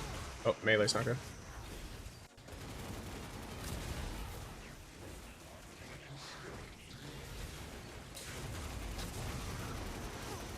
If I'm getting healed in here, trying to figure out if I should be fine. No, never mind. I'll be fine. Okay, let me just real quick. I'm shooting at the other Stella's ult. I'll probably not have done a ton of damage because of that, but should be good. That's fine. No cost. Basically gives the same as a strike. And I think that, oh, I'm so close. I thought it was guaranteed. Yeah, so they got the damage that time. Wait, how much damage did I deal? Here, let me mark him with a hero. That still is good. She's the one that's higher level than me too. Yeah, so you see, she's running Furies, and she's running a Scorched Earth with a really, really good roll on it. Like, Fraternity and Glutton is super nice. Especially in something like a Calamity Ops, and she's got it fully maxed out too. So, okay, yeah, this is a good way to show you. So you see how she's got double perks? She's only got Mythic mods, and they're all plus 10. So it's 8,700. My Gallows is 8,500. So even without any exotic mods at all, just with max level mythic mods, this Scorched Earth is higher power than my exotic. And this is an exotic with full tier 1 investment, like the whole first row.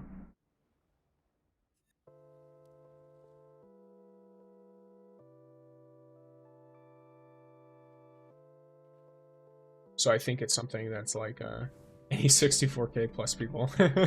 They're starting, the LFG discrimination is beginning, guys. I don't know, I always find that kind of funny. Yeah, so here, let me...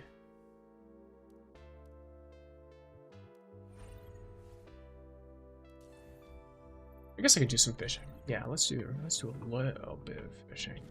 Or more strikes. I mean, yeah, do y'all have any more questions about the game? Anything you need to know? Part of me wants to just keep running strikes because I want more exotics. And the only exotics that I want are in strikes right now. Actually, I could just keep running Calamity Ops. Oh, and I found a match ball. I'll do that.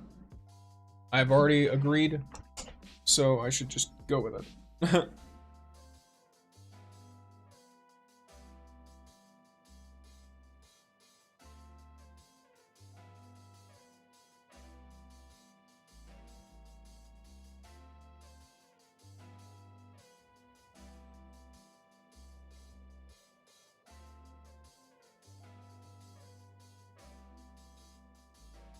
Let me see here. Oh. How have That should be fine. Okay, we've got another new line here, whose name is interesting. Sustained an injury, suffered setbacks? No, I haven't. Don't worry.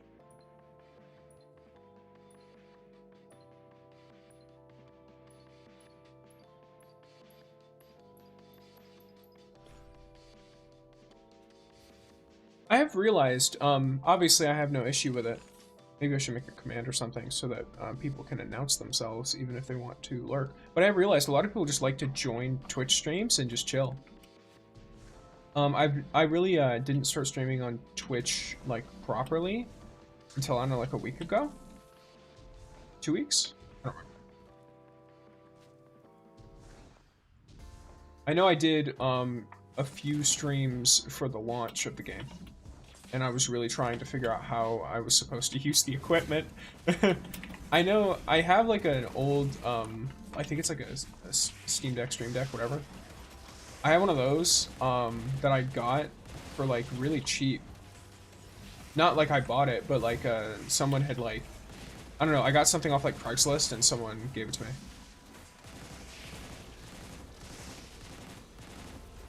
So I have no idea to set it up though. I should probably look into that later. Maybe it'll help stuff out. But then again, if I just leave it out somewhere, I just would have to wait and like make sure Pumpkin has no way to accidentally like mess something up. Because he intentionally likes tapping on my keyboard. I don't know why. Like he'll lay on it, he'll rub on it, sometimes he'll just press on it with his paws. Maybe he likes the sensation of the keys, I have no idea. All I know is he's a very curious cat.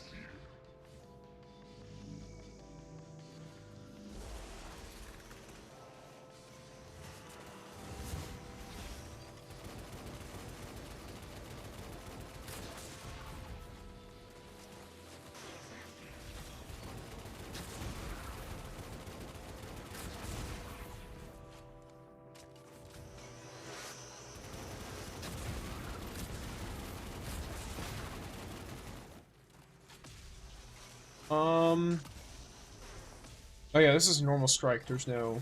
We're just gonna do this now. For some reason, I thought it was the Calamity Ops again. Speaking of which, why do I keep... Oh, I know why. Aside from the Calamity Ops, which seem to be luck. 1 second. Let me see... Because you, for some reason, are being swallowed up by the void. There we go. Do I still play T2? I was actually thinking of playing some Iron Banner later. D2, I get on here and there right now.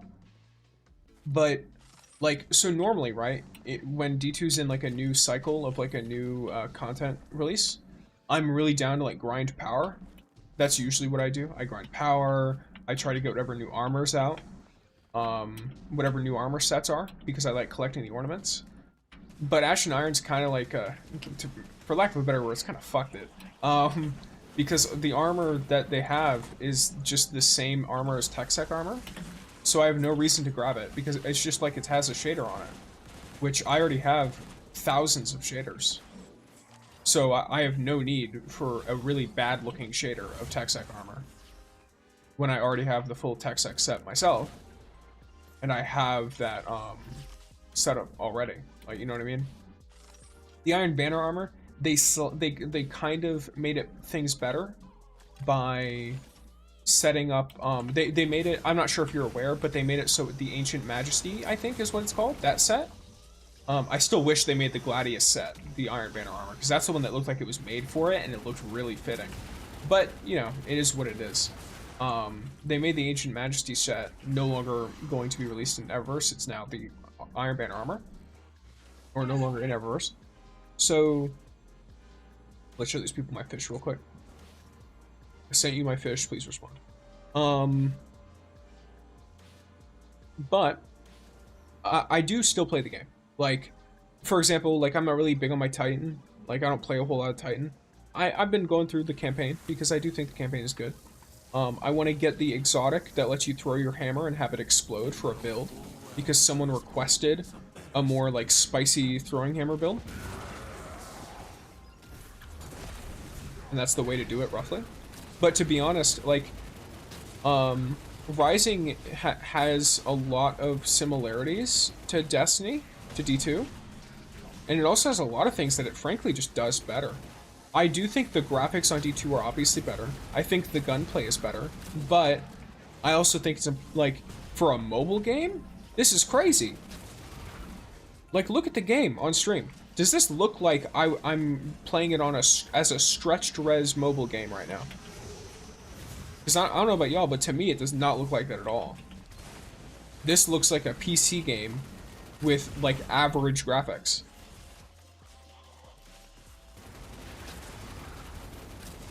Sure, it's nothing crazy. It's no D2, but it looks really good. And it also has a lot of systems in it that make it feel really nice to play. So, I'm enjoying this right now. I'm still hopping on D2 every so often. I post videos on like Xur, the new Ascendant Challenge, what's it called? The Brightest Store, because that's all stuff like people really want to see. But aside from that, I'm just chilling at the moment. I'm being really casual with the game. I think during times like this, for me, being as casual as possible, mostly playing when I'm playing with friends, or if I'm doing like an activity I really like Iron Banner, then that's really important for me, is not trying to be really serious in the game when it's like this, because frankly, right, like, I'm sure I'm not alone in saying that it does feel like Bungie is not really respecting our time with some of these recent changes and updates. Was just wondering when you'd swing by. So, like, you know, it's kind of hard to want to grind the game when that is what's going on.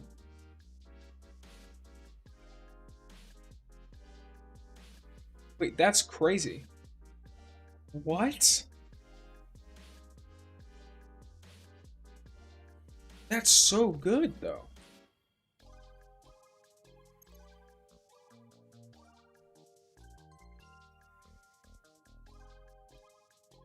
The Cabal stuff is cool.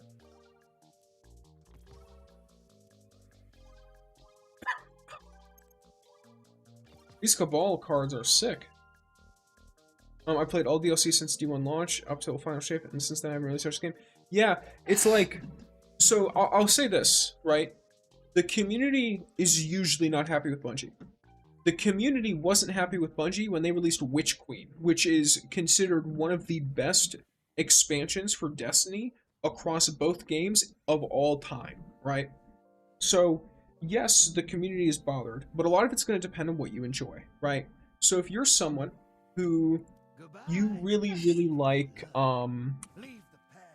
let's say you just like casual gaming, right?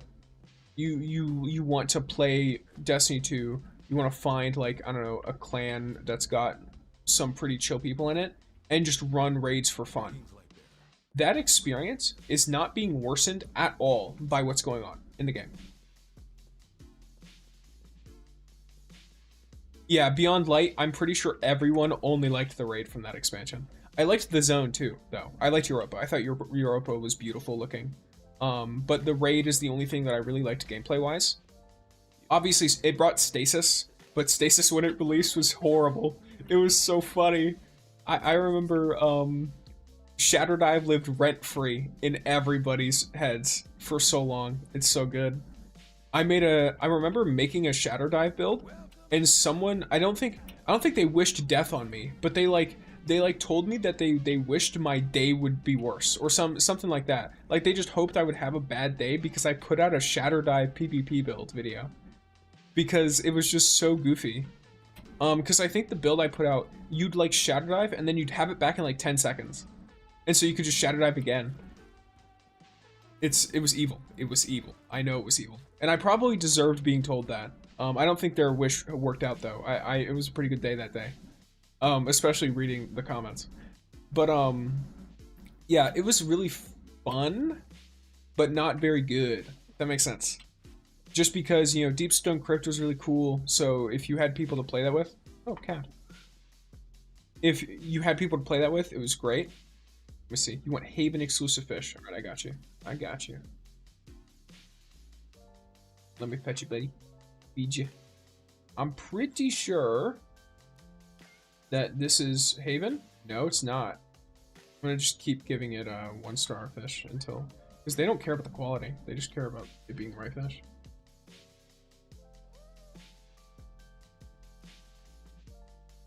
There we go. But yeah, it's like if you've enjoyed previous DLCs, right?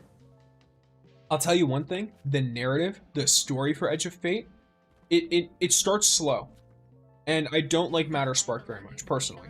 But if you like the Matter Spark puzzles, and if you like the story of Destiny, Edge of Fate is absolutely fantastic story-wise. Like, I really enjoyed the climactic moments in the expansion. I'm not going to spoil anything, because I don't know if you've seen anything. I don't know if other people in the stream have seen anything. I just don't want to spoil anything at all. But the moments you can feel when something's supposed to be important, and there's a lot of revelations about characters that are both new and characters that we are familiar with, that I think provide a lot of really cool lore. It also has like really, really good cinematics in it. Cinematics that really make you feel like you're experiencing it. Also, let's do a mini gacha. What do I get? I usually get Angler tokens. Yeah, there we go. Angler. I have to make sure I'm speaking properly. I'm actually almost at level 50 of the battle pass. It's kind of funny. What could I do to get there? I guess I could just do 3 more strikes. And then like a shifting gates or something. Oh, daily commissions. Let's do those. Let's go, Jiangxi Metro. I mean, I always play with friends on Xbox until like post Witch Queen, then I was always solo on PC. So I only ever did raids with randoms. And from memory, the LFG was dead. Yeah, the LFG, people use the in-game LFG a lot more now. People still use the Destiny LFG though. If you run the new raid, there are plenty of people who are down, but the new feat system, it kind of like makes them not want to teach people. I think it's best to like, I know the Destiny has a Discord. So it could be useful to run, to like, you know, ask around there. See if there's any clans that like casually raid. Because I know a ton of them still exist. There's a ton. They like teaching, or they like being a taught, like, you know, all kinds of stuff. Oops. I'm gonna come around from this side.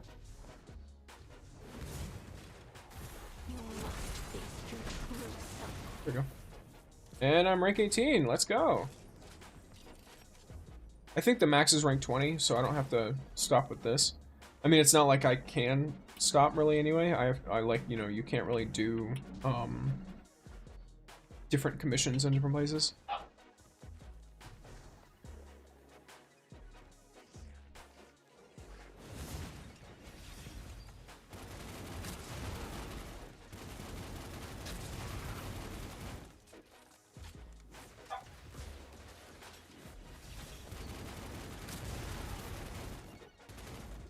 Why are you hiding behind this wall, bro? Alright.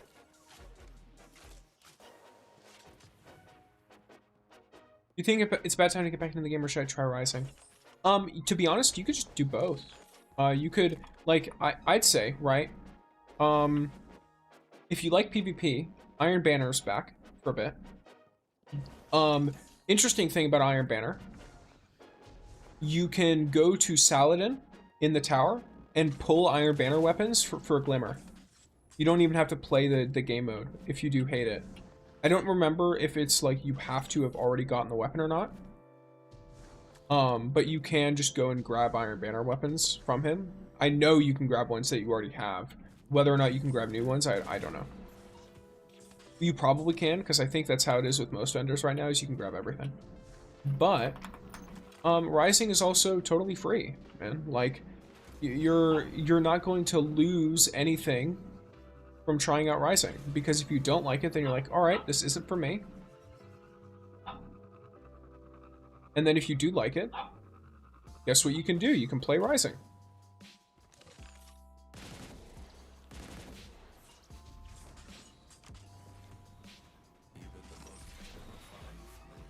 So And then Rising is also, it is a gacha game, so you can benefit a fair amount from just hopping on for a bit and then getting off later. So like here, let me, this server is gonna shrink, so I'm just gonna do this real quick. Nothing can escape. There we go. Oh, I thought it was gonna break apart. This is just, oh no, it is, I think. Oh, you really just waited, huh? Alright, there we go. Cool. So, loot this chest, and then I'll show you what I'm talking about. Yeah, because I'd buy the DLC if I got back into D2. Yeah, it's like, Rising is free. So, you know, if you feel like there's a chance that you're going to enjoy Rising as much as you enjoyed D2, or maybe, you know, more than you would enjoy D2 now, the Edge of Fate story is hopefully not going to get sunset or go away. Yeah, I think it's rough because you can't like access trials or anything if you don't. Let me go back to you, boy.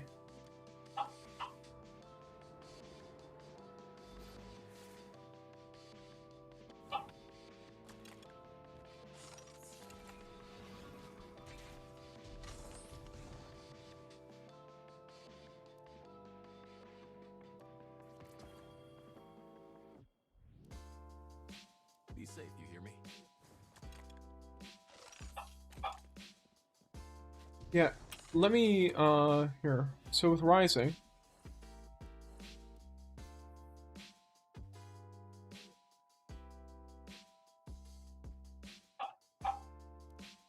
so obviously it's pregame, right?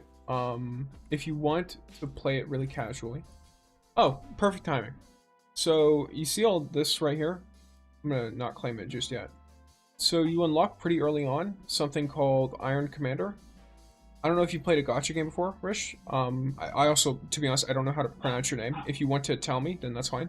Until then, I'll probably just keep saying Rish or something like that, because that's what it looks like. You get Pinnacle Energy every day. You get 120. You start with 2 of these. No, not quite. Yeah, yes and no. They sunset all gear that wasn't spiked for mobility and intellect, which is now weapons and super. That's the only spiked gear that is going to be still good. And if you unlock the highest tier of gear, then that's not as good. And even then, if you're like getting back into the game, your old gear is going to be better than your new gear for a while. Like, until you get, like, tier 4 gear, especially if you have, like, artifice armor, you're going to usually be stronger with your old gear still, until you get, like, tier 4 drops on armor. And then with weapons, obviously, it's like new weapons, so, you know, new weapons are usually always a little bit better, or they're at least, like, something different. But yeah, so with what I was saying about, oh cool, an exotic mod, that's actually sick. So here, with Iron Commander in Rising, right, you have these tokens. You can buy them with 20 Pinnacle Energy. You can buy 2 a day at the start. And then once you reach a certain point in, quote-unquote endgame, I wouldn't really call it endgame yet, but technically, I think it's technically what they call the endgame system, a claim system. When you reach a certain level in that, you get 3 a day. And you can use this to use a bunch of your energy. And it's like a really efficient way to get stuff, but it also makes it so you can play really casually by basically not really having to use much of your own energy.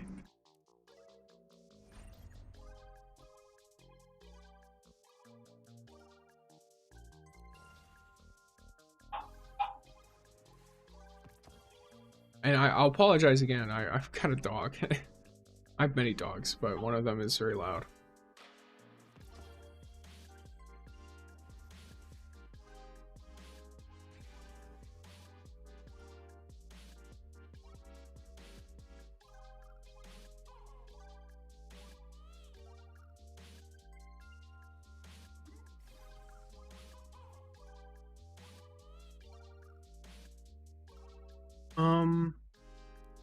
How close am I? Okay, oh cool. Alright. I could probably, let me see, is there anything here that's... Oh, I could spend 10 Pinnacle Energy real quick. Let me do that. Okay, so chuck myself into some singularity chaos. I'm gonna restart. I mean, I don't know. I don't think I need like all exotics on Umiko. Especially because these might not even be the best artifacts for her. I might realize that something's better later. Wolf, I have such a funny build on Wolf. This isn't good, by the way. Someone recommended this to me, this full radiation set. And it's really funny to use, but it's not good. It really isn't. And someone also asked me to do a build guide on it. And it's like, what do I do here?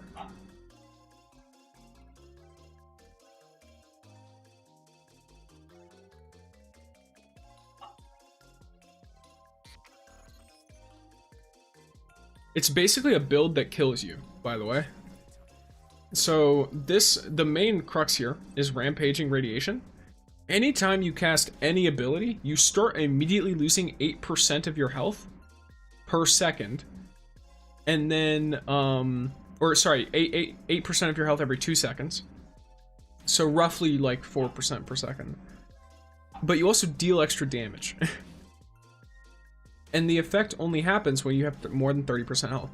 Because Wolf has so much high uptime on his abilities, he basically, I'm trying to remember the way to word it. He has such high uptime that he's almost permanently at 30% health. You just perma-nerf him to 30%. So it's like, I don't know, it's really funny to me that he works like this.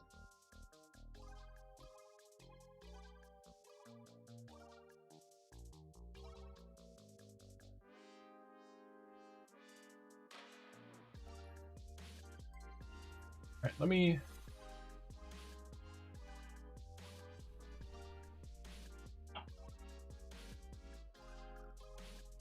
I don't have all our stuff yet, but I'll rock her.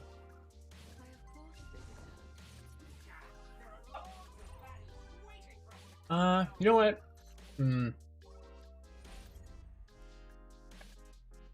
I'll save my energy, actually. I'll save that for a bit later. Instead, I'll just keep... I'll do strikes. I'll do strikes. That should be good. Some calamity ops, perhaps. The higher end strikes. I'll pretend like I understand how rising systems work. Yeah. Oh, that's funny. Alright. Sleep well, man. Maybe when you wake up in the morning, you will have dreamt of Rising. Or of Destiny 2. Who knows? It's a real coin toss. Or you'll have nightmares. That would be terrible. I don't wish nightmares upon you, but it would be funny.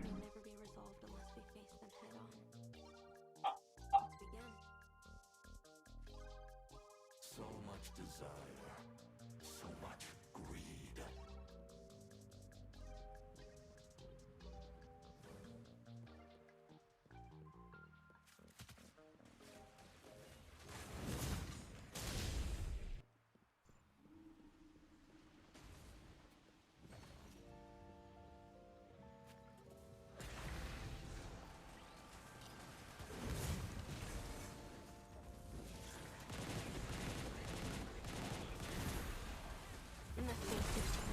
Oh my god, I forgot. So I've been informed that Yolder's bubble completely screws up Estella's summon AI. Like it makes them confused, so they don't shoot at things through it. They don't understand that it's that they can shoot basically. So I'm with two people who I'm not gonna say they're whales, but they're built. They're very well built. They either are very efficient, very lucky, or they grinded really hard. Regardless of whether they spent money or not. Like, you can't get to that point without grinding. So, I'm totally down to get carried like this. Though the older is a little slow, which is fine. Now let me help Gwen. Yeah, there we go. Oh. You can almost immediately drop another level 2. Alright. Level 2. I'm gonna try and be a little bit efficient with these.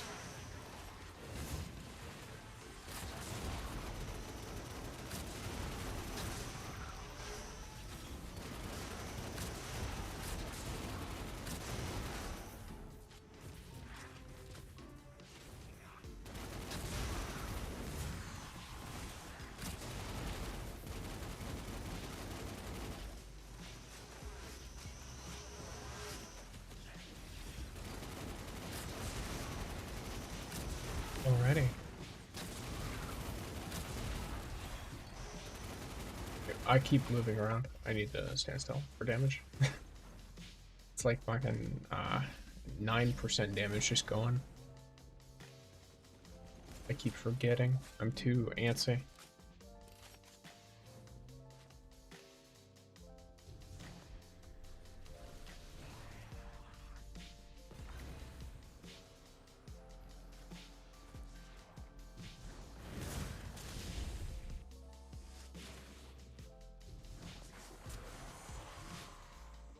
All right. There is always a better. Okay. Let's go.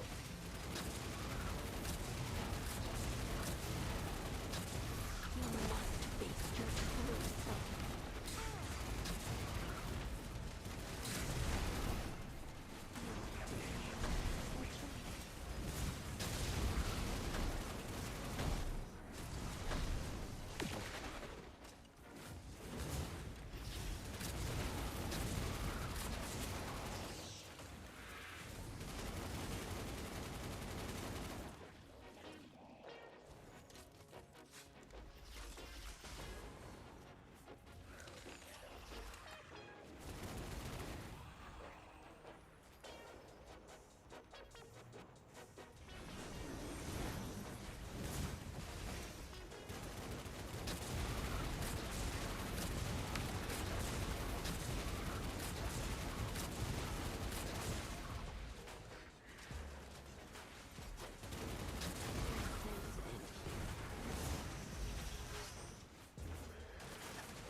This should 100% be what do you call it? This should be a max score. Maybe higher. I have no idea.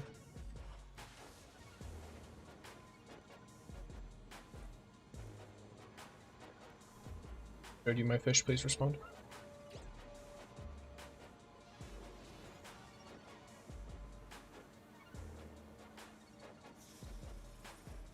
Oh my god. They already have so many emotes. They're very, like the emotes are very Destiny too.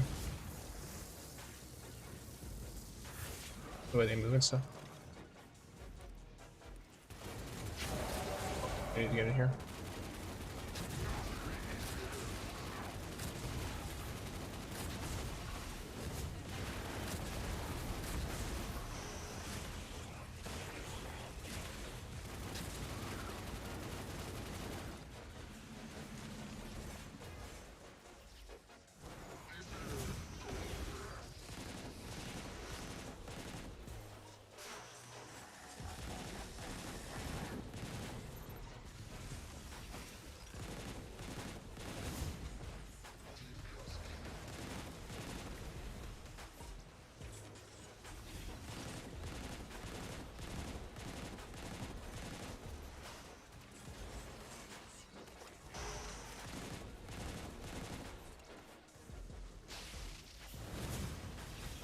In the face Ready. of terror, nothing can escape.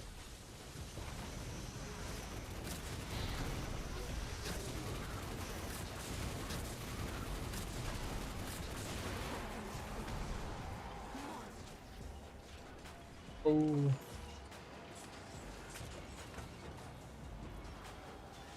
Enough first. Are you kidding me? What? The olders.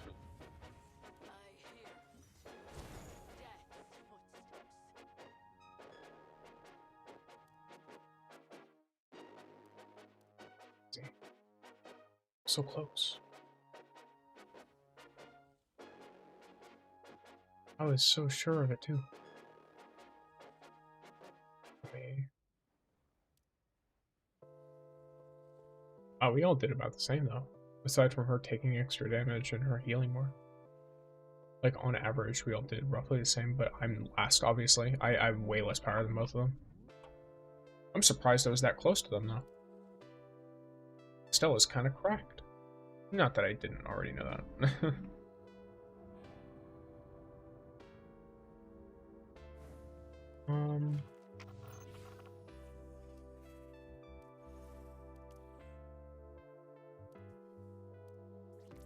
Okay. So, actually, what kind of stuff is going on? Oh, I'm actually kind of, close here. So I've probably done support. Have I? Probably, because I've probably done it on Tan too. Yeah. So I need a defense character, which would be Yolder for sure. That cream sucks. Feels greasy and stifling. Alright. Let me see. So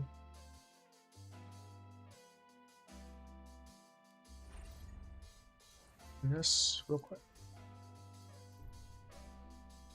Actually, what is the leaderboard stuff looking like? How do you check that? Oh, literally right here, leaderboard. So I'm not even ranked on this. I'm not worried about that. Wide. Let me see. I'm 51%. Oh, so I'm in the 51st percentile, so I'm better than like half the people on the server. Okay. And I'm third amongst friends. Fair enough. Arnie wants to run that again, but at the same time, I think like with I should just try and get my score up higher first. That's probably a good idea.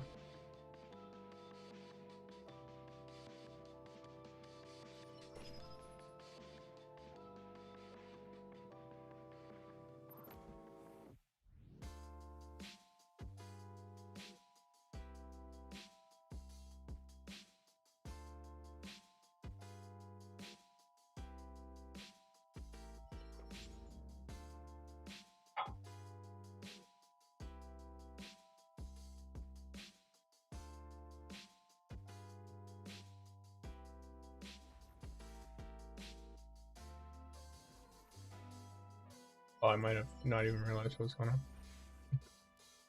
Oh wait, what? Don't worry. We can finish this quickly.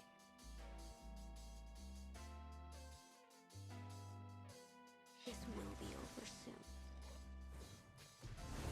Oh damn, The obstacle is we're having a little rough time. Oh, the new phase disconnected, that's why. Okay, I can carry her through it.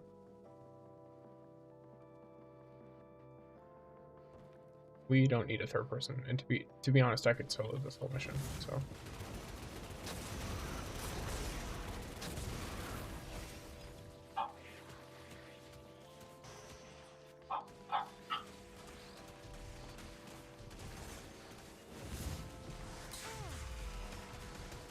Okay, he properly left, which is good. And was replaced by Tan 2, even better.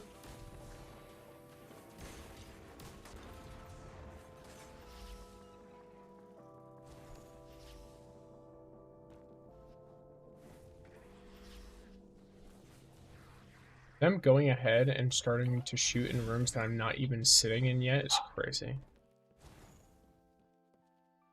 It's like they see them through walls. Like they see enemies through walls. I wonder if they do. That might be why. Maybe they see your radar. Like they react to your radar.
if you're using one of these, like you're holding onto a relic, just like in Destiny 1 and Destiny 2, I don't remember if it's Destiny 1, if you can do that in Destiny 1. I know you can do it in Destiny 2.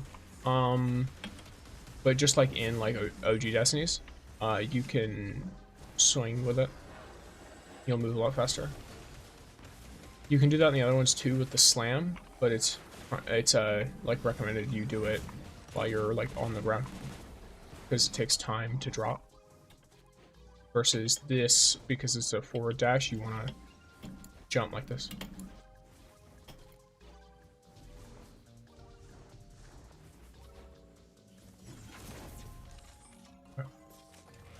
He's gonna do this, he's gonna explode and then drop us to the floor. This person knows what they're doing. I'm gonna immediately I'm gonna drop the sun on them. Yeah.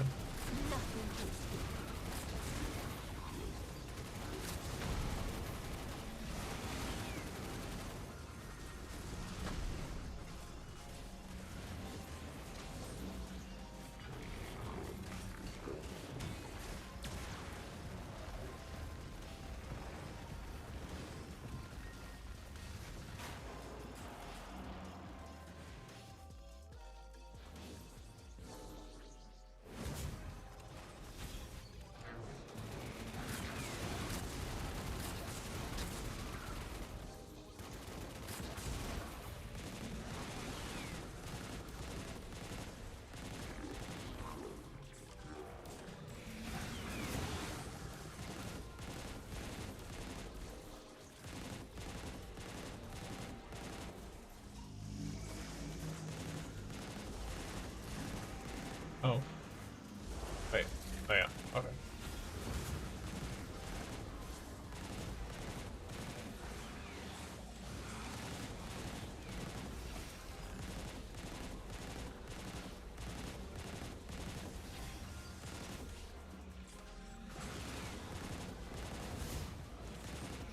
Sycophants of Umblix. What server am I? US server. US servers, I think. I don't know if they're called something else. Like whatever servers the United States are on, I'm on. I think it's just the American servers, or maybe it's American and mixes something else. Because I know it's the like obviously North and South America, but maybe it's mixed other stuff too. Let's go 70% damage dealt, 70% healing. Well, actually, it's a nice number. Nice number. Here, I'll check. I don't think I can raise them. Oh, whoops. I had them as a friend. Well, it happens. It was accidental, but it is what it is. Yeah, let me check real quick. How do I check? I don't remember. Even the most terrifying flames cannot stop you. Your enemy awaits. I do not know how to check what server I'm in.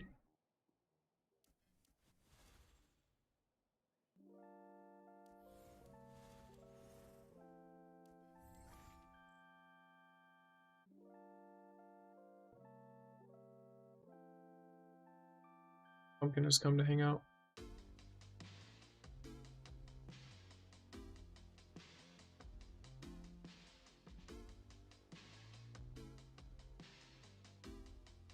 Yeah, I'm not sure where I can check that for you, but I'm pretty sure it's just whatever the default is if you live in the US.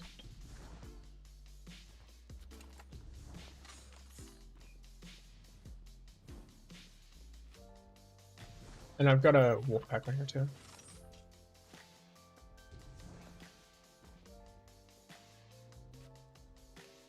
What do you got, Streamcloud?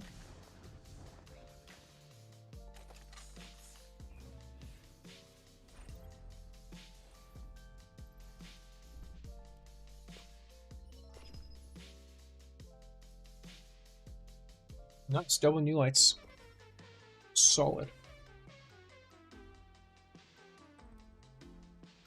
No matter what we're up against, I'm ready. Okay, well this is about to get really funny. Because I'm about to do way more damage than either of them.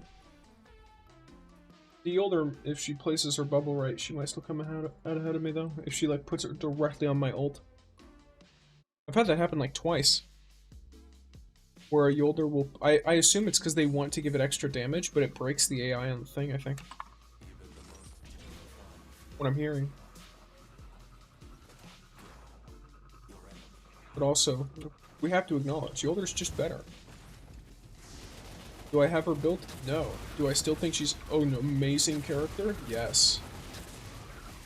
Like, probably... No, not probably. She's the best standard character in the game. Easily.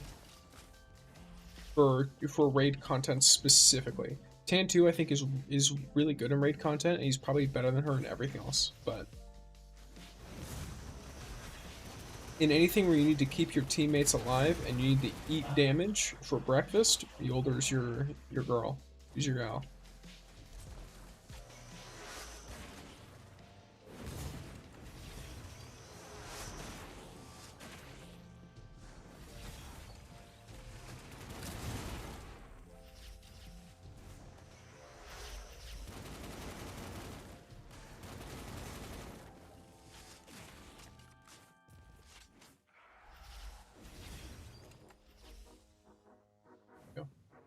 Ah, the glory of having summons.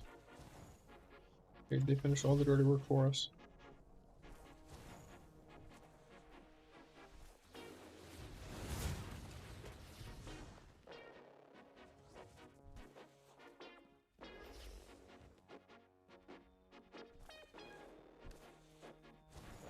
Look how much faster you get when you start sliding, by the way.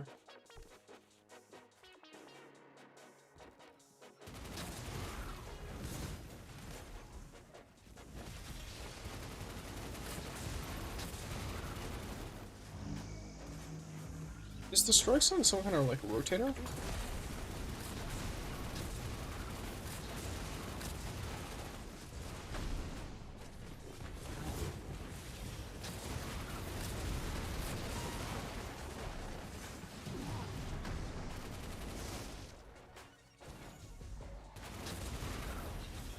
I'm realizing I keep repeating strikes.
I'm about to have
Alright.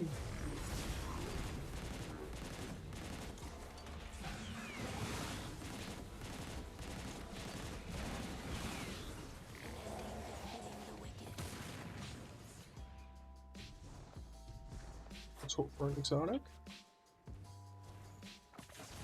It all ends here. No exotic, but we still got some pretty good stuff. And let's go. Bunch of mentor tokens too.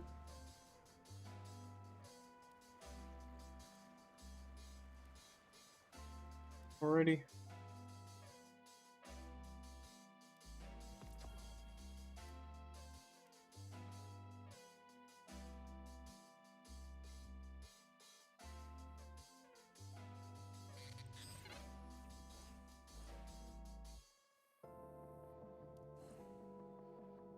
Here I am. Alright, so I've got Furies 3 now. And yeah, so you asked if the battle pass is worth it. So you get a random ornament, 10 exotic weapon parameters, so 1/3 of an exotic. You get just an extra copy base, right? You get ascension cells for leveling it, Lumia leaves, a bunch of draws, some daybreak engrams, some emotes. You get battle pass weapon tokens. You get more artifactual essence for upgrading stuff like your artifacts, and you get more battle pass tokens. So I don't have any of this. I don't feel like I need it. But if you do get it, I'm pretty sure, yeah, so the tokens are enough to get you another Furies 3. And then the Rarities Trove is enough to get the Catalyst. Which I can just get the Catalyst right now. Which I... Even on the free pass, you can get the Catalyst. I should just shoot a message. Go.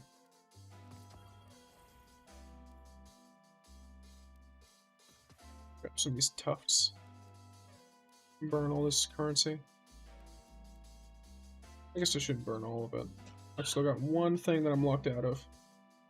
A superposed photon.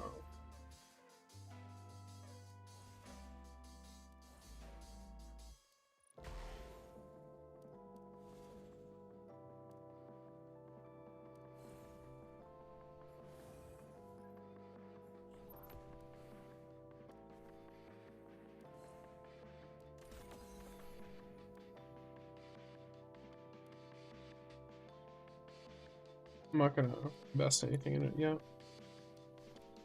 I'm focused pretty specifically on...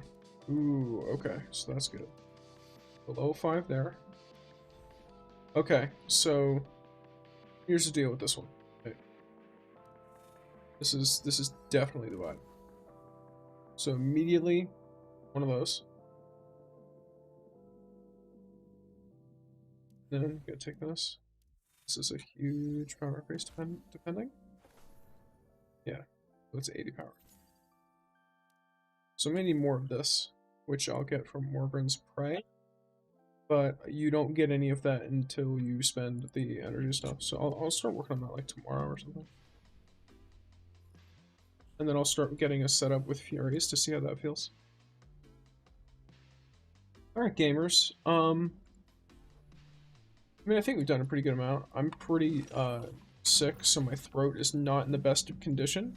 2.5 hours in. So I'm probably going to call it here for today. The next time you will see me is Saturday morning, same time as here. I'll probably end around the same time too, because I have somewhere to be at noon. Yeah, so I hope everyone enjoyed the streams, both on YouTube and Twitch. If you did, you know, join me next time. Yeah. Alright, gamers. Peace out. Everyone have a great day.